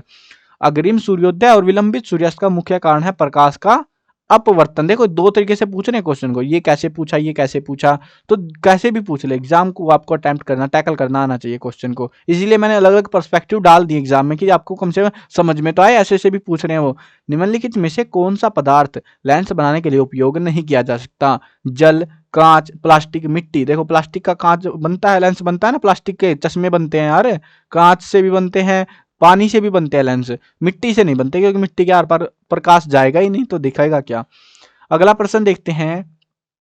अभिनेत्र लेंस की फोकस दूरी में परिवर्तित किया जाता है पुतली द्वारा, दृष्टिपटल द्वारा, पक्षमाभापेशी द्वारा, परितारिका द्वारा। तो किसके द्वारा होता है? पक्षमाभी द्वारा, ये मांसपेशियां सी होती है तो उनके द्वारा होता है। सफेद रंग को 7 रंगों में बांटना। देखो हम रंग की बात कर रहे हैं, अब हम मैंने क्या कहा था, एक रंग की बात करेंगे, ये कह रहे हैं सफेद रंग को 7 रंगों में बांट दो, उसको क्या कहेंगे? उसको हम क्या कहेंगे? परावर्तन, अपवर्तन, विक्षेपण, इनमें से कोई नहीं, तो क्या कहेंगे? उसको हम विक्षेपण कहेंगे। ये थोड़ी गड़बड़ सी लग रही है, इसको हिंदी में दोनों को सेम ही कहते हैं क्या? स्कैटरिंग को और उसको गड़बड़ लग रही है यार मेरे को। चलो कोई ना, विक्षेपण ऑप्शन ही नहीं है भाई, हम क्या कर सकते हैं। देखो परावर्तन अपवर्तन तो कहने से सीधी बात है, ऑप्शन ही इन्होंने ऐसे दे रखे हैं, क्या करें, विक्षेपण ही कहेंगे फिर तो इसको। चलो आगे बढ़ते हैं। मानव नेत्र जिस भाग पर किसी वस्तु का प्रतिबिंब बनाते हैं वह क्या है? स्वच्छ मंडल, दृष्टिपटल, परितारिका, पुतली। तो क्या कहते हैं उसको? दृष्टिपटल कहते हैं। मतलब नहीं, विक्षेपण, अरे वो तो प्रकीर्ण था ना शायद से, रुको मैं एक मिनट देख लेता हूँ। हाँ प्रकीर्ण था यार। अरे कहाँ गया प्रकीर्ण वाला एग्जाम्पल, घूम गया क्या कहीं पे? मुझे तो प्रकीर्ण ही था शायद वो, मैंने हाँ प्रकीर्ण था यार। मैं भी सोच रहा ये सेम सेम कैसे हो गया, एक तो हिंदी में पढ़े हुए अरसा बीत गया भाई, मतलब पढ़ाया ही नहीं मैंने कभी हिंदी में, तो क्या ही याद रहता। चलो कोई ना, माफ करना मेरे को। ये क्वेश्चन कहाँ गया, ये वाला देखो, ये इसमें जो है ना आपको कंफ्यूज करने के लिए, क्योंकि मैंने देखा था इसीलिए बता रहा हूँ तुमको। मेरे को शक तभी हुआ था। देखो विक्षेपण जो है ना, इसमें जो है ऑप्शन इनमें से कोई नहीं की जगह पे यहाँ पे प्रकीर्ण भी दे सकते हैं, कंफ्यूज नहीं होना। तो प्रकीर्ण जो है एक रंग वाला सिस्टम है पूरा, एक रंग को जो है दूसरा एक ही रंग दिखता है जब हमको कहीं पे, जब 7 रंग दिख रहे हैं, इंद्रधनुष बन जा रहा है, तो उसको विक्षेपण कहते हैं। अब ये तो ऐसे ही आप पूछेगा, इससे ज्यादा कुछ क्वेश्चन इससे उम्मीद मत करना कि विक्षेपण के बारे में कुछ ज्यादा जानकारी ये मांगेंगे हमसे, इतना सा ही पूछते हैं बस ये। मतलब जहां पे एक साथ में कई सारे रंग दिख जाते हैं एक ही चीज से, तो वो विक्षेपण होता है। जब एक ही रंग जो है हमें दिखाई देता है, तो उसको हम क्या कहते हैं? प्रकीर्ण कहते हैं। अपवर्तन तुम्हें समझ आ गया, सूरज का, चांद सितारे का टिमटिमाना, जो भी टिमटिमा रहा है, जो पहले निकल आया बाद में छिप रहा है, जो भी कुछ हो रहा है वो उसका कारण है। सुपृथ्वी लाल है, नीली है, काली, पीली, हरी भरी, जिसी भी दिख रही है तुमको, उस प्रकीर्ण के कारण दिख रही है। ठीक है, रंगों की पहचान कर लोगे, कैसे उत्तर आपको अटेम्प्ट करना है, पर्सन घुमा घुमा के कैसे पूछ ले, आपको याद आ जाना चाहिए। फिर ये मत बोलना कि भाई तुमने बताया नहीं था कैसे याद करते हैं। चलो आगे बढ़ते हैं अगले चैप्टर पे, वो है हमारा बिजली, विद्युत की बात करते हैं। निम्न में से कौन विद्युत ऊर्जा को नहीं दर्शाता? इनमें से कौन सी जो डेफिनेशन है वो विद्युत ऊर्जा को नहीं दर्शाती? अब देखो विद्युत ऊर्जा यानी कि पावर का फॉर्मूला क्या होता है? पावर का फॉर्मूला होता है वी आई, है ना? तो वी आई तो सीधा सीधा मिल जाएगा, मिल गया भाई। ठीक है, अब वी आई के अंदर भी एक कमाल की चीज है। वी का मतलब क्या होता है? वोल्ट का मतलब, वोल्ट का मतलब होता है आई अपॉन आर, ऐसा कुछ नहीं, आई अपॉन आर नहीं होता, आई आर होता है, V is equal to I R होता है ना? तो देखो ये अभी थोड़ी सी कमजोरी से आ गई यार, दिमाग में याद नहीं रहता ना, अब एक तो इतनी लंबी वीडियो बना के भूल जाता हूँ आधी चीजें। चलो देखो V is equal to I R होता है। अब यहाँ पे power is equal to V, V की जगह आई आर रख दे तो आई स्क्वेयर आर हो गया, तो आई स्क्वेयर आर भी हो सकता है। अब ये भी ऑप्शन सही है भाई इसका, ये बोल रहे किसको नहीं दर्शाता। अब जब देखो आई स्क्वेयर आर हो गया, तो आई स्क्वेयर के अपोन में आर कभी नहीं आने वाला, समझो तुम। अब ऐसे कंफ्यूज नहीं होना इस चीज में कि मैंने क्या बोल दिया है। तो यहाँ पे देखो ये वी स्क्वेयर अपोन आर है ना, ये वी स्क्वेयर अपोन आर कैसे बना हुआ है? तो आई की हमने वैल्यू निकाली वी अपोन आर, है ना? अब यहाँ पे power is equal to V, और आई की वैल्यू हमने निकाली है इसी सेम फार्मूले से, इसी से V is equal to I R से ही।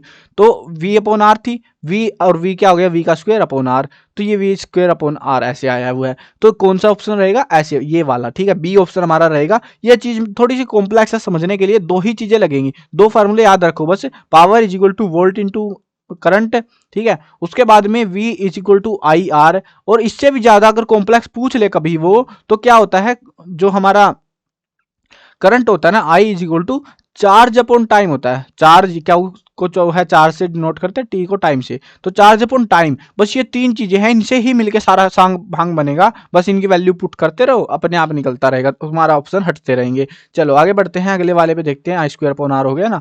निम्नलिखित में से कौन विद्युत शक्ति को नहीं दर्शाता? देखो power is equal to V I हमने अभी निकाला था। अब power is equal to V I, I क्या होता है? क्या वो अपॉन टी, तो वी क्या वो अपॉन टी हो जाएगा हमारा? हाँ हो जाएगा, बिल्कुल सही बात है ये भी। अब आई स्क्वायर आर अभी थोड़ी देर पहले करके आए थे, आई स्क्वायर आर है, बस ये बच गया, हमें क्यों माथा फोड़ी करनी है, आई स्क्वायर आर टी करते फिरेंगे, तो ये तो वैसे भी नहीं निकलने वाला, तो डी ऑप्शन रहेगा हमारा। निम्न में से कौन सा विद्युत शक्ति को नहीं दर्शाता? फिर से घुमा के पूछ लिया एक और क्वेश्चन। अब ये चीजें मैंने अलग अलग मैं बोल देता कि मोस्ट इंपोर्टेंट है एक ही सारे क्वेश्चंस को, बट क्या हो रहा है एक्चुअल में, एक क्वेश्चन तो सेम है, ऑप्शंस बदल दिए जा रहे हैं, और ऑप्शन को आपको टैकल करना आना चाहिए इस मामले में, और क्वेश्चन आता है एग्जाम में, ये तो ध्यान रखना इस चीज का। अब यहाँ पे भी इसको भी टैकल आउट करते हैं। Power is equal to V I तो याद हो गया, आई स्क्वायर आर भी याद हो गया हमको। अब ये नहीं पता हमको इन दोनों में से क्या है ना, power is equal to I R, sorry V I था हमारा, है ना? वी आई था ना। अब यहाँ पे देखो आई आर मतलब वी को गायब कर रहे हैं, वी क्या होता है? V is equal to I R तो होता है शायद, हाँ आई आर होता है, V is equal to I R होता है। तो पावर इज इक्वल टू क्या हो जाएगा? वी की जगह पे रख दो आई आर, और आई का स्क्वायर हो जाएगा। अब यहाँ पे देखो, यहाँ पे क्या करा इन्होंने, आई आर का स्क्वायर कर दिया। आई आर का स्क्वायर थोड़ी ना होगा यार, ये तो गलत बात है, चीटिंग कर रहे हैं हमारे साथ में। तो यही हमारा गलत आंसर है। चलो अब ये क्वेश्चन है, इस क्वेश्चन को भी मस्त तरीके से समझाता हूँ तुमको। ये क्वेश्चन में वो दो चीजें, एक ही चीज बदलेंगे, वो हमेशा न्यूमेरिकल है ये, और इसमें एक चीज बदल दी जाती है कॉमनली। वो क्या होता है, 200 वाट है, कभी 100 वाट कर देंगे, कभी 500 वाट कर देंगे, कभी 10 वाट कर देंगे, कभी 20 कर देंगे, जो भी करते रहे भाई, हमें फर्क नहीं पड़ता उस चीज से। अब यहाँ पे जो है मैटर क्या है, तुम समझो, कितने का भी हो। ये लोग बोलते हैं हमको कि 220 वोल्ट का एक बल्ब था, 200 वाट का, 220 वोल्ट पे वो चलता है पूरा सही से, 200 वाट का बल्ब, और उसको जो हमने दे दिया 110 वोल्ट का करंट। अब क्या होगा उसके साथ में, उसकी शक्तियों पे क्या बुरा असर पड़ेगा वो बताना है। अब पहले तो 220 था, अब दे दी 110, यानी कि आधी दे दी, है ना। देखे तो 110 का आधा ही तो होता है, 11 दूनी, है ना। तो आधी बिजली दी है हमने इसको, मतलब अगर इसको भूख थी एक थाली की, आधी थाली दे दी। अब ये जो है आधी थाली में क्या पेट भर जाएगा, 200 वाट खानी है, 200 वाट खा लेगा। आधी थाली में आधा पेट भरेगा, आधी में आधा पेट भरेगा, तो 200 का आधा कितना होता है, 100 होता है। तो 100 वाट में ये बल्ब हमारा चले। मैंने बिल्कुल सिंपल तरीके से समझाया तुमको, इससे आसान नहीं होगा। अब यहाँ पे न्यूमेरिकल को वो बदल देते हैं, ठीक है। कैसे बदलेंगे, 200 की जगह पे रख देंगे 100 वाट। 100 वाट का होगा तो क्या होगा, इधर के ऑप्शन में क्या हो जाएगा, 50 वोट। अब उसको जो है, अगर 100 वाट का बल्ब है इतने पे, और उसको करंट आधा दे दिया हमने, तो वो 50 वोट में चलेगा। ऐसे ही जो है, अगर हमने बोल दिया कि 400 वाट का बल्ब है एक, तो उसको हमने आधा करंट दिया, तो क्या होगा, वो 200 वाट पे चलने लग जाएगा भाई। चलना है उसको, तो उसका तो काम ही यही है, या फिर फूक जाएगा तुम्हारा बल्ब, और क्या है। अब इनके बल्ब फूकते नहीं है ना फिजिक्स वालों के, बस दिक्कत यही है एक। चलो आगे बढ़ते हैं।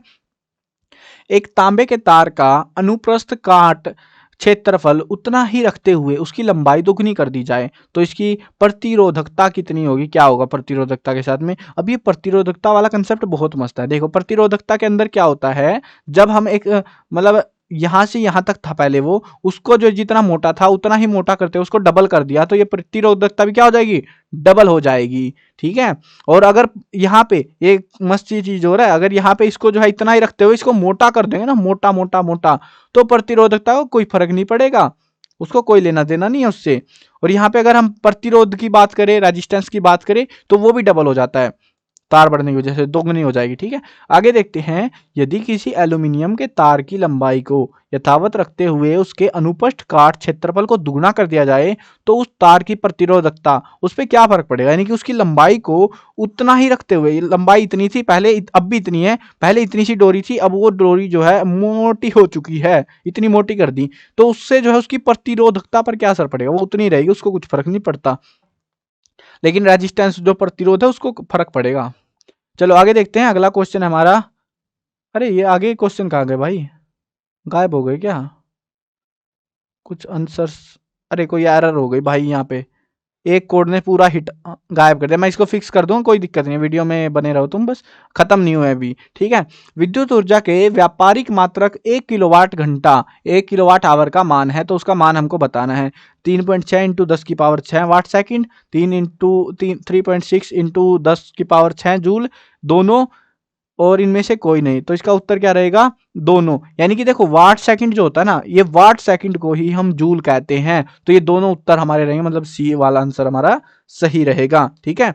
अब आगे देखते हैं, आगे जो हमारे पास में आंसर तो दिखेंगे ना, हाँ ठीक है। यहाँ पे देखो ये आंसर जो है ना, यहाँ लगाना था और यहाँ से टकराया भाई, ये गलती से कहीं और पेस्ट मार दिया मैंने। चलो कोई ना, हो जाता है कई बार, इसको फिक्स कर दूंगा मैं। किसी धातु के एक समान चालक का प्रतिरोध निर्भर करता है, किसके ऊपर करता है। यानी कि एक धातु है, एक चीज है हमारे पास में, कुछ भी हो सकता है, मैं नहीं पता, उसका प्रतिरोध किस किस चीजों पर निर्भर करता है, चालक की लंबाई पर। यानी कि अगर ये चालक लंबा होगा तो अलग फर्क पड़ेगा, है ना। उसके अनुपस्थ काट के क्षेत्रफल पर, कितना वो मोटा है, उस पर भी फर्क पड़ता है। पदार्थ की प्रकृति पर, यानी कि हो सकता है तांबे का हो सकता है लोहे का हो, लोहे वाले में तो वैसे प्रतिरोध ज्यादा होता है, तो उस पर, यानी कि उपरोक्त सभी पर इसका असर पड़ता है। अगला पार्ट देखते हैं, विद्युत धारा के चुंबकीय प्रभाव। इस पार्ट में से बड़े क्वेश्चन आते हैं। एक तो आपका आता है जनरेटर वाला, एक मोटर वाला। ठीक है, वो मैंने सारे क्वेश्चन वगैरह बना दूंगा आपके लिए, वीडियो प्रोवाइड करा दूंगा, टेंशन मत लो। अब यहाँ पे जो है उसके चुंबकीय प्रभाव जो है, इसमें से एमसीक्यू नहीं आते, एक ही बार आया था और वो पूछा था कि यंत्र निम्नलिखित में से कौन सा यंत्र विभवांतर को मापने के लिए उपयोग में लाया जाता है। तो वो एमीमीटर है, वोल्ट मीटर है, ए बी दोनों है, कोई नहीं है, तो कौन सा है वो है हमारा वोल्ट मीटर, जिसको हम इस्तेमाल करते हैं। अब हमारा आ गया है नेक्स्ट चैप्टर, ऊर्जा के स्रोत। अब ये काफी खतरनाक चैप्टर है और बहुत आसान है, और हर बार इसमें से क्वेश्चन आता है एग्जाम में, तुम्हें समझाऊंगा कैसे आता है। इनमें से कौन ऊर्जा का पारंपरिक स्रोत नहीं है? पारंपरिक स्रोत होता है जो पहले से चला आ रहा है, जो मतलब दो तरीके के स्रोत हैं यहाँ पे, एक तो जो खत्म हो जाते हैं, एक जो खत्म नहीं होते। अब यहाँ पे पारंपरिक स्रोत कौन सा नहीं है जो पहले से चलता आ रहा है, जो खत्म हो जाएगा उसको हटा दो बस तुम।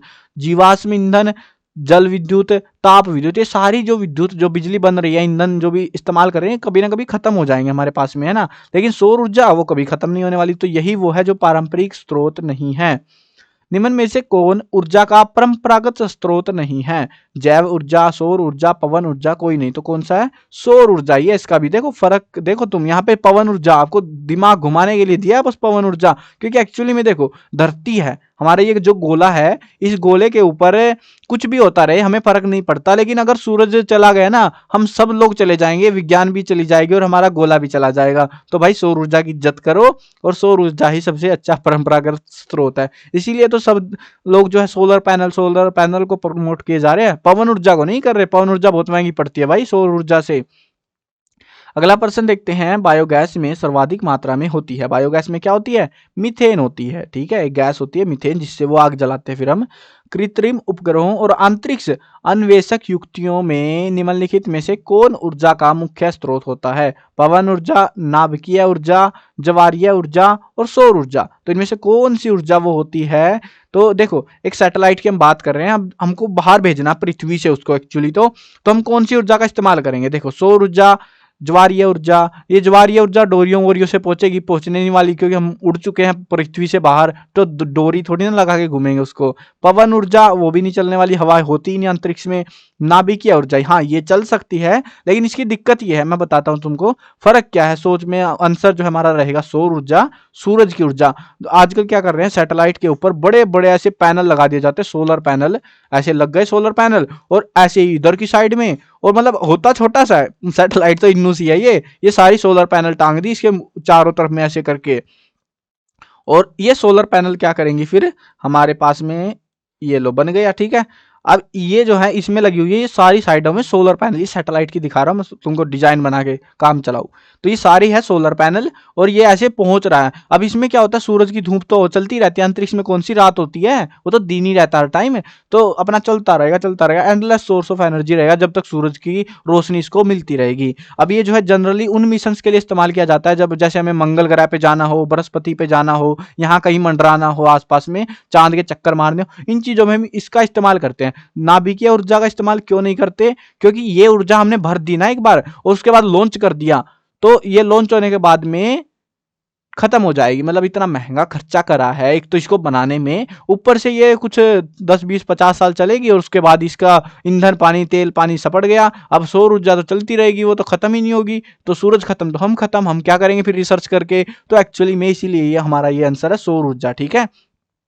अब ऐसा नहीं है कि नाभिकीय ऊर्जा का हम इस्तेमाल नहीं करते, वो भी करते हैं कई जगह पे। एक सैटेलाइट भेजी गई थी 1969 के आसपास में, वाइजर 1, पता नहीं डेट मेरे को एग्जैक्ट याद नहीं है, 69 भी थी या आसपास ही थी, मतलब बहुत प्राचीन सी है उस टाइम से की। तो वाइजर 1 करके थी वो, और वो सैटेलाइट अभी लगभग कह रहे हैं कि 2025 में उसका ईंधन खत्म हो जाएगा, क्योंकि भाई हो गया उसका टाइम पूरा, मतलब वो बहुत दूर जा चुकी है वैसे तो, उसको सूरज चांद सब कुछ छोड़ के जा चुकी है बहुत दूर, लेकिन अब उसके सिग्नल्स आने थोड़े टाइम के बाद में बंद हो जाएंगे, क्योंकि उसकी एनर्जी खत्म हो रही है, क्योंकि वो खत्म होने वाली एनर्जी थी ना। अब अगर हमने उसको सोलर पैनल लगाए तो क्या पता वो चलती ही रहती है एंडलेस। तो इसीलिए अब सुधार किया जा रहा है टेक्नोलॉजी पे। किसी भी भौतिक और रासायनिक प्रक्रम में कुल ऊर्जा बढ़ जाती है घट जाती है? देखो हमेशा से सुनते आ रहे हैं, ऊर्जा को ना तो बनाया जा सकता है ना ही मिटाया जा सकता है, तो भाई ये बस अपना रूप रंग बदल देती है। तो ये कैसी रहती है? अपरिवर्तित रहती है, इसको कुछ नहीं घटा बढ़ा नहीं सकते हम ऊर्जा को, बस ये बदल देती है। जैसे सूरज से आई, सूरज की धूप से हमने बिजली बनाई, तो ये सौर ऊर्जा से क्या बनी? विद्युत ऊर्जा बनी। विद्युत ऊर्जा गई मोटर के अंदर, मोटर चली और उससे जो है दूसरे वाली ऊर्जा बनी, ऐसे बनती बनती वो घूम घाम के वहीं पहुंच जाती जहां से शुरू हुआ था। अब आगे देखते हैं, मोमबत्ती के जलने पर रासायनिक ऊर्जा परिवर्तित होती है। मोमबत्ती जलाते हैं ना, मोम होता है उसमें, वो जलता रहता है, उसके बाद मोमबत्ती जलती है, तो वो रासायनिक है, रसायन होते हैं वो, तो उनको जलने से क्या किस में बदल जाते हैं वो? उष्मीय ऊर्जा में, प्रकाश ऊर्जा में। क्या उसमें से गर्मी निकलती है? हाँ निकलती है भाई, मोमबत्ती पे हाथ लगा के देखो, जल जाओगे तुम। प्रकाश ऊर्जा में, प्रकाश लाइट के लिए तो जलाते हैं मोमबत्ती को, या गर्म होने के लिए क्या हाथ सेक लेते हैं, चलो सारी मोमबत्तियां जला लो, हाथ सेकेंगे बैठ के सारे। तो किसके लिए करते हैं हम? प्रकाश के लिए। उसमें ऊर्जा भी मिली जाती है फ्री में, क्या करें। तो ये दोनों ही हमारे ऑप्शन के आंसर रहेंगे, यानी सी आंसर रहेगा हमारा। गर्म जल प्राप्त करने के लिए हम सौर जल तापक का प्रयोग किस दिन नहीं कर सकते? हमें जो है गर्म पानी चाहिए, ठंडे ठंडे पानी से नहाना चाहिए, लेकिन सर्दी आ गई भाई, चुपचाप के गर्म पानी से नहा लेना चाहिए। अब सर्दियों का टाइम है और धुंध हुई है, बादल हो रखे हैं, तो हमारा जो सोलर, ये जो सौर जो जल उत्पादक जल तापक है, जो सूरज की धूप से पानी गर्म करेगा ना, ये काम नहीं करेगा, क्योंकि बादल हो रखे होते हैं। अब उसको सूरज की धूप चाहिए, धुंध आ रखी है, तो क्या ही काम करेगा वो। धूप वाले दिन, बादल वाले दिन, गर्म दिन, पवन वाले दिन तो हवा चल रही है, कुछ फर्क नहीं पड़ता, लेकिन जिस दिन बादल हो गए, सूरज दिखेगा ही नहीं, तो ये काम कैसे करेगा, है ना। अगला प्रश्न देखते हैं, सौर कुकर के उपयोग के लिए किस प्रकार का दर्पण सबसे उपयुक्त होगा? कौन सा दर्पण लगाएं, जिससे, कौन सा शीशा लगाएं जिससे हमारा जो ये सौर कुकर है वो बढ़िया काम करे। देखो तो मैं समझाता हूं मस्त सी चीज। ये है हमारा कुकर, ठीक है। हमने एक लेंस लगाया यहाँ पे, तुमने परावर्तन वाला पाठ पढ़ के आए हो ना, उसमें क्या होता है, एक शीशे पे ऐसे जाए गई, एक लाइट गई और वो ऐसे निकल गई, ऐसे आई, ऐसे निकल गई, ऐसे आई, ऐसे निकल गई, ऐसे आई। कितनी लाइट इस डिब्बे को लगी भाई? थोड़ी सी लगी, ठीक है। अब दूसरा केस, ऐसे ऐसे वाला एक हमने बनाया, लाइट आई, यहां आई, मतलब इसको लगी और उसके बाद तो रुक ही जाएगी वो। यहां आई, इसको लगी, यहां आई, इसको लगी, यहां आई, इसको लगी, यहां आई, इसको लगी। तो भाई कितने चांस है कि अब ये खाना जल्दी गर्म होगा, सारी बिजली इसमें, ऊर्जा इसमें घुस गई ना, गर्मी। तो ये वाला दर्पण बढ़िया लग रहा है। एक और तीसरा केस भी हमारे पास में, एक डिब्बा है और हम लगा देते हैं इसमें ये वाला दर्पण। अब यहां से लाइट आई, भाग गई, यहां से लाइट आई, भाग गई, यहां से लाइट आई, भाग गई, यहां से लाइट आई, भाग गई, और ये लाइट इसी में आ गई। अब देखो, बताओ किसमें जल्दी गर्म होगा? बता दो, तुम खुद ही बता देते हो, समझदार हो इतने तो। इस वाले में होगा ना। अब इस दर्पण को क्या कहते हैं? ठीक है, अगर पाठ पढ़ के आए तो याद आ गया होगा तुमको। हम अवतल दर्पण की बात कर रहे हैं। टिहरी बांध को किस नदी पर बनाया गया है? नर्मदा, गोदावरी, गंगा, यमुना। तो किस पे बनाया है? गंगा नदी पे। निम्नलिखित में से कौन जैव मात्रा ऊर्जा स्रोत का उदाहरण नहीं है? लकड़ी, गोबर गैस, नाभिकीय ऊर्जा, कोयला। तो ये सारी की सारी तो एक जैसी सी है, मरी मरी सी ऊर्जा देंगी, लेकिन नाभिकीय ऊर्जा खतरनाक है, वही है वो अलग लेवल पे। किसी प्लेट को ऊंचाई से गिराने पर खालिस्तान का अधिकांश भाग फरस से टकराते समय ध्वनि ऊर्जा में परिवर्तित हो जाता है। गतिज ऊर्जा, स्थिज ऊर्जा, दोनों, और इनमें से कोई नहीं। देखो क्या होता है, जब हम, आप एक एग्जाम्पल के थ्रू मैं समझाता हूँ, याद रहेगा तुमको जिंदगी भर, क्योंकि अगर विज्ञान तुमको आने वाली क्लासेज में लेनी है ना, तो भाई विज्ञान में मजे लेने लग जाओ। बहुत मस्त चीज है विज्ञान भी, समझने की बात है बस। आप छत पे गए, छत पे जाके क्या होता है, जो यहाँ पे हमारे पास एक ऊर्जा होती है, ऊपर हाइट वाली ऊर्जा, और वो ऊर्जा जब हम नीचे जाते हैं, उसको प्लेट लेके गए, आप थाली लेके गए घर से छत पे, और ऊपर से जाके छोड़ दी, हमारा ग्राउंड फ्लोर है, यह है जमीन, ठीक है। अब यहाँ ऊपर से छोड़ दी वो थाली, पूरे रास्ते में क्या ऐसे करती है, मैं गिर रही हूँ, गिर रही हूँ, बज रही हूँ पूरे रास्ते में, ऐसा नहीं होता ना, चुपचाप की आएगी। और यहाँ पे ये जो ऊर्जा थी ना, यहाँ पे मान लो 200 थी ना, तो यहाँ आते आते ये हो जाएगी 0, खत्म हो जाएगी। ये नीचे आते आते घटती रहेगी, यहाँ पे 100 हो जाएगी, ऐसे घटती रहेगी। और दूसरी ऊर्जा, एक ऊर्जा तो ये है, और दूसरी ऊर्जा क्या होगी, यहाँ नीचे आते आते टाइम पे वो बढ़ती जाएगी। जैसे जैसे वो नीचे आएगी ना, यहाँ पे 0 थी तो यहाँ पे 100 हो गई, यहाँ पे वो 200 हो गई। तो कौन सी ऊर्जा आवाज करेगी? जब ये यहाँ पे ठुकेगी, तो जब ये जोन सी ऊर्जा यहाँ पे 200 हो जाएगी, फिर वो करेगी बम, दम दम दम। फिर घर वाले आएंगे लट्ठी लेके और बोलेंगे, हरामजादे मानता नहीं है तू, प्लेट जो बर्तन वगैरह सारे तोड़ दिए तूने। तो ऐसे फिर कुटाई भी मिलेगी, ठीक है। अब ये जो है एग्जांपल है जस्ट कि गतिज ऊर्जा, ठीक है, वो गतिज ऊर्जा है जो नीचे आ गए ना जब उस टाइम पे, तो वो बढ़ जाएगी गतिज ऊर्जा। और स्थिज ऊर्जा रुकी हुई ऊर्जा है, ऊपर जब हम लेके खड़े हुए थे उसको, ठीक है। समझ गए ना, याद रहेगा तुमको, नहीं तो मार पड़ेगी फिर तुमको घर वालों से कि थाली तोड़ दी तूने। चलो अगला प्रश्न देखते हैं। अगला चैप्टर है, लास्ट चैप्टर है, प्राकृतिक संसाधनों का संपोषित प्रबंधन। 5 आर्स में से पहले आर का क्या अर्थ है? 5 आर है जो कि पाठ के अंदर वही है, बस सारा पाठ ही वही है। तो उसमें से पहले यार का क्या मतलब है? कम उपयोग करना, पुनः उपयोग, पुनः चक्रण, इनकार कर देना। तो पहले का मतलब है रिफ्यूज, मना कर दो भाई, इनकार कर दो, हमें नहीं चाहिए वो चीजें। ठीक है, बस यही है, इसमें से यही आया था। ये चैप्टर कोई खास नहीं है एग्जाम के पर्सपेक्टिव से, ठीक है, लेकिन ये वाला चैप्टर जो हमारा खास काफी अच्छा खासा इंपॉर्टेंट है। तो ये थे हमारे एमसीक्यू पूरी कक्षा 10 विज्ञान के। वीडियो देखो, मेरे को पता है भाई बहुत बड़ी बन गई है, और तुम लोग ये बताओ बस बोर तो नहीं हो गए? देखो मैंने तो कोशिश करी है सारे डाउट्स आपके क्लियर होते चले, याद होए, एग्जाम में अच्छे से अच्छा आप स्कोर कर पाओ और मजा भी आए भाई। वीडियो 1 घंटे की वीडियो बनाई मैंने, आपको बोर ना हो जाए। बोर हो गए तो फिर कुछ ही समझने का मन नहीं करेगा। और जिसने वीडियो लास्ट तक देखे कमेंट में बताओ, मुझे भी खुशी मिलेगी। अगर आपको ऐसा लगता है भाई वीडियो बड़ी बड़ी बन रही है, क्योंकि सारी चीजें समझाएंगे तो बड़ी बनेगी भाई वीडियो, वीडियो को छोटा नहीं किया जा सकता। फिर अगर छोटी चाहिए तो फिर मैं एक एक चैप्टर की बना बना के अपलोड कर दूंगा, उनको देखते रहो, टाइम तो उतना ही लग जाएगा। तो आप बताओ आपको कौन सा तरीका अच्छा लगता है, पूरी बुक का एनालिसिस एक ही वीडियो में, या फिर जो है अलग से एक एक चैप्टर की वीडियो? ठीक है, चलो बताना कमेंट्स में। मिलते हैं नई वीडियो में, बाय बाय।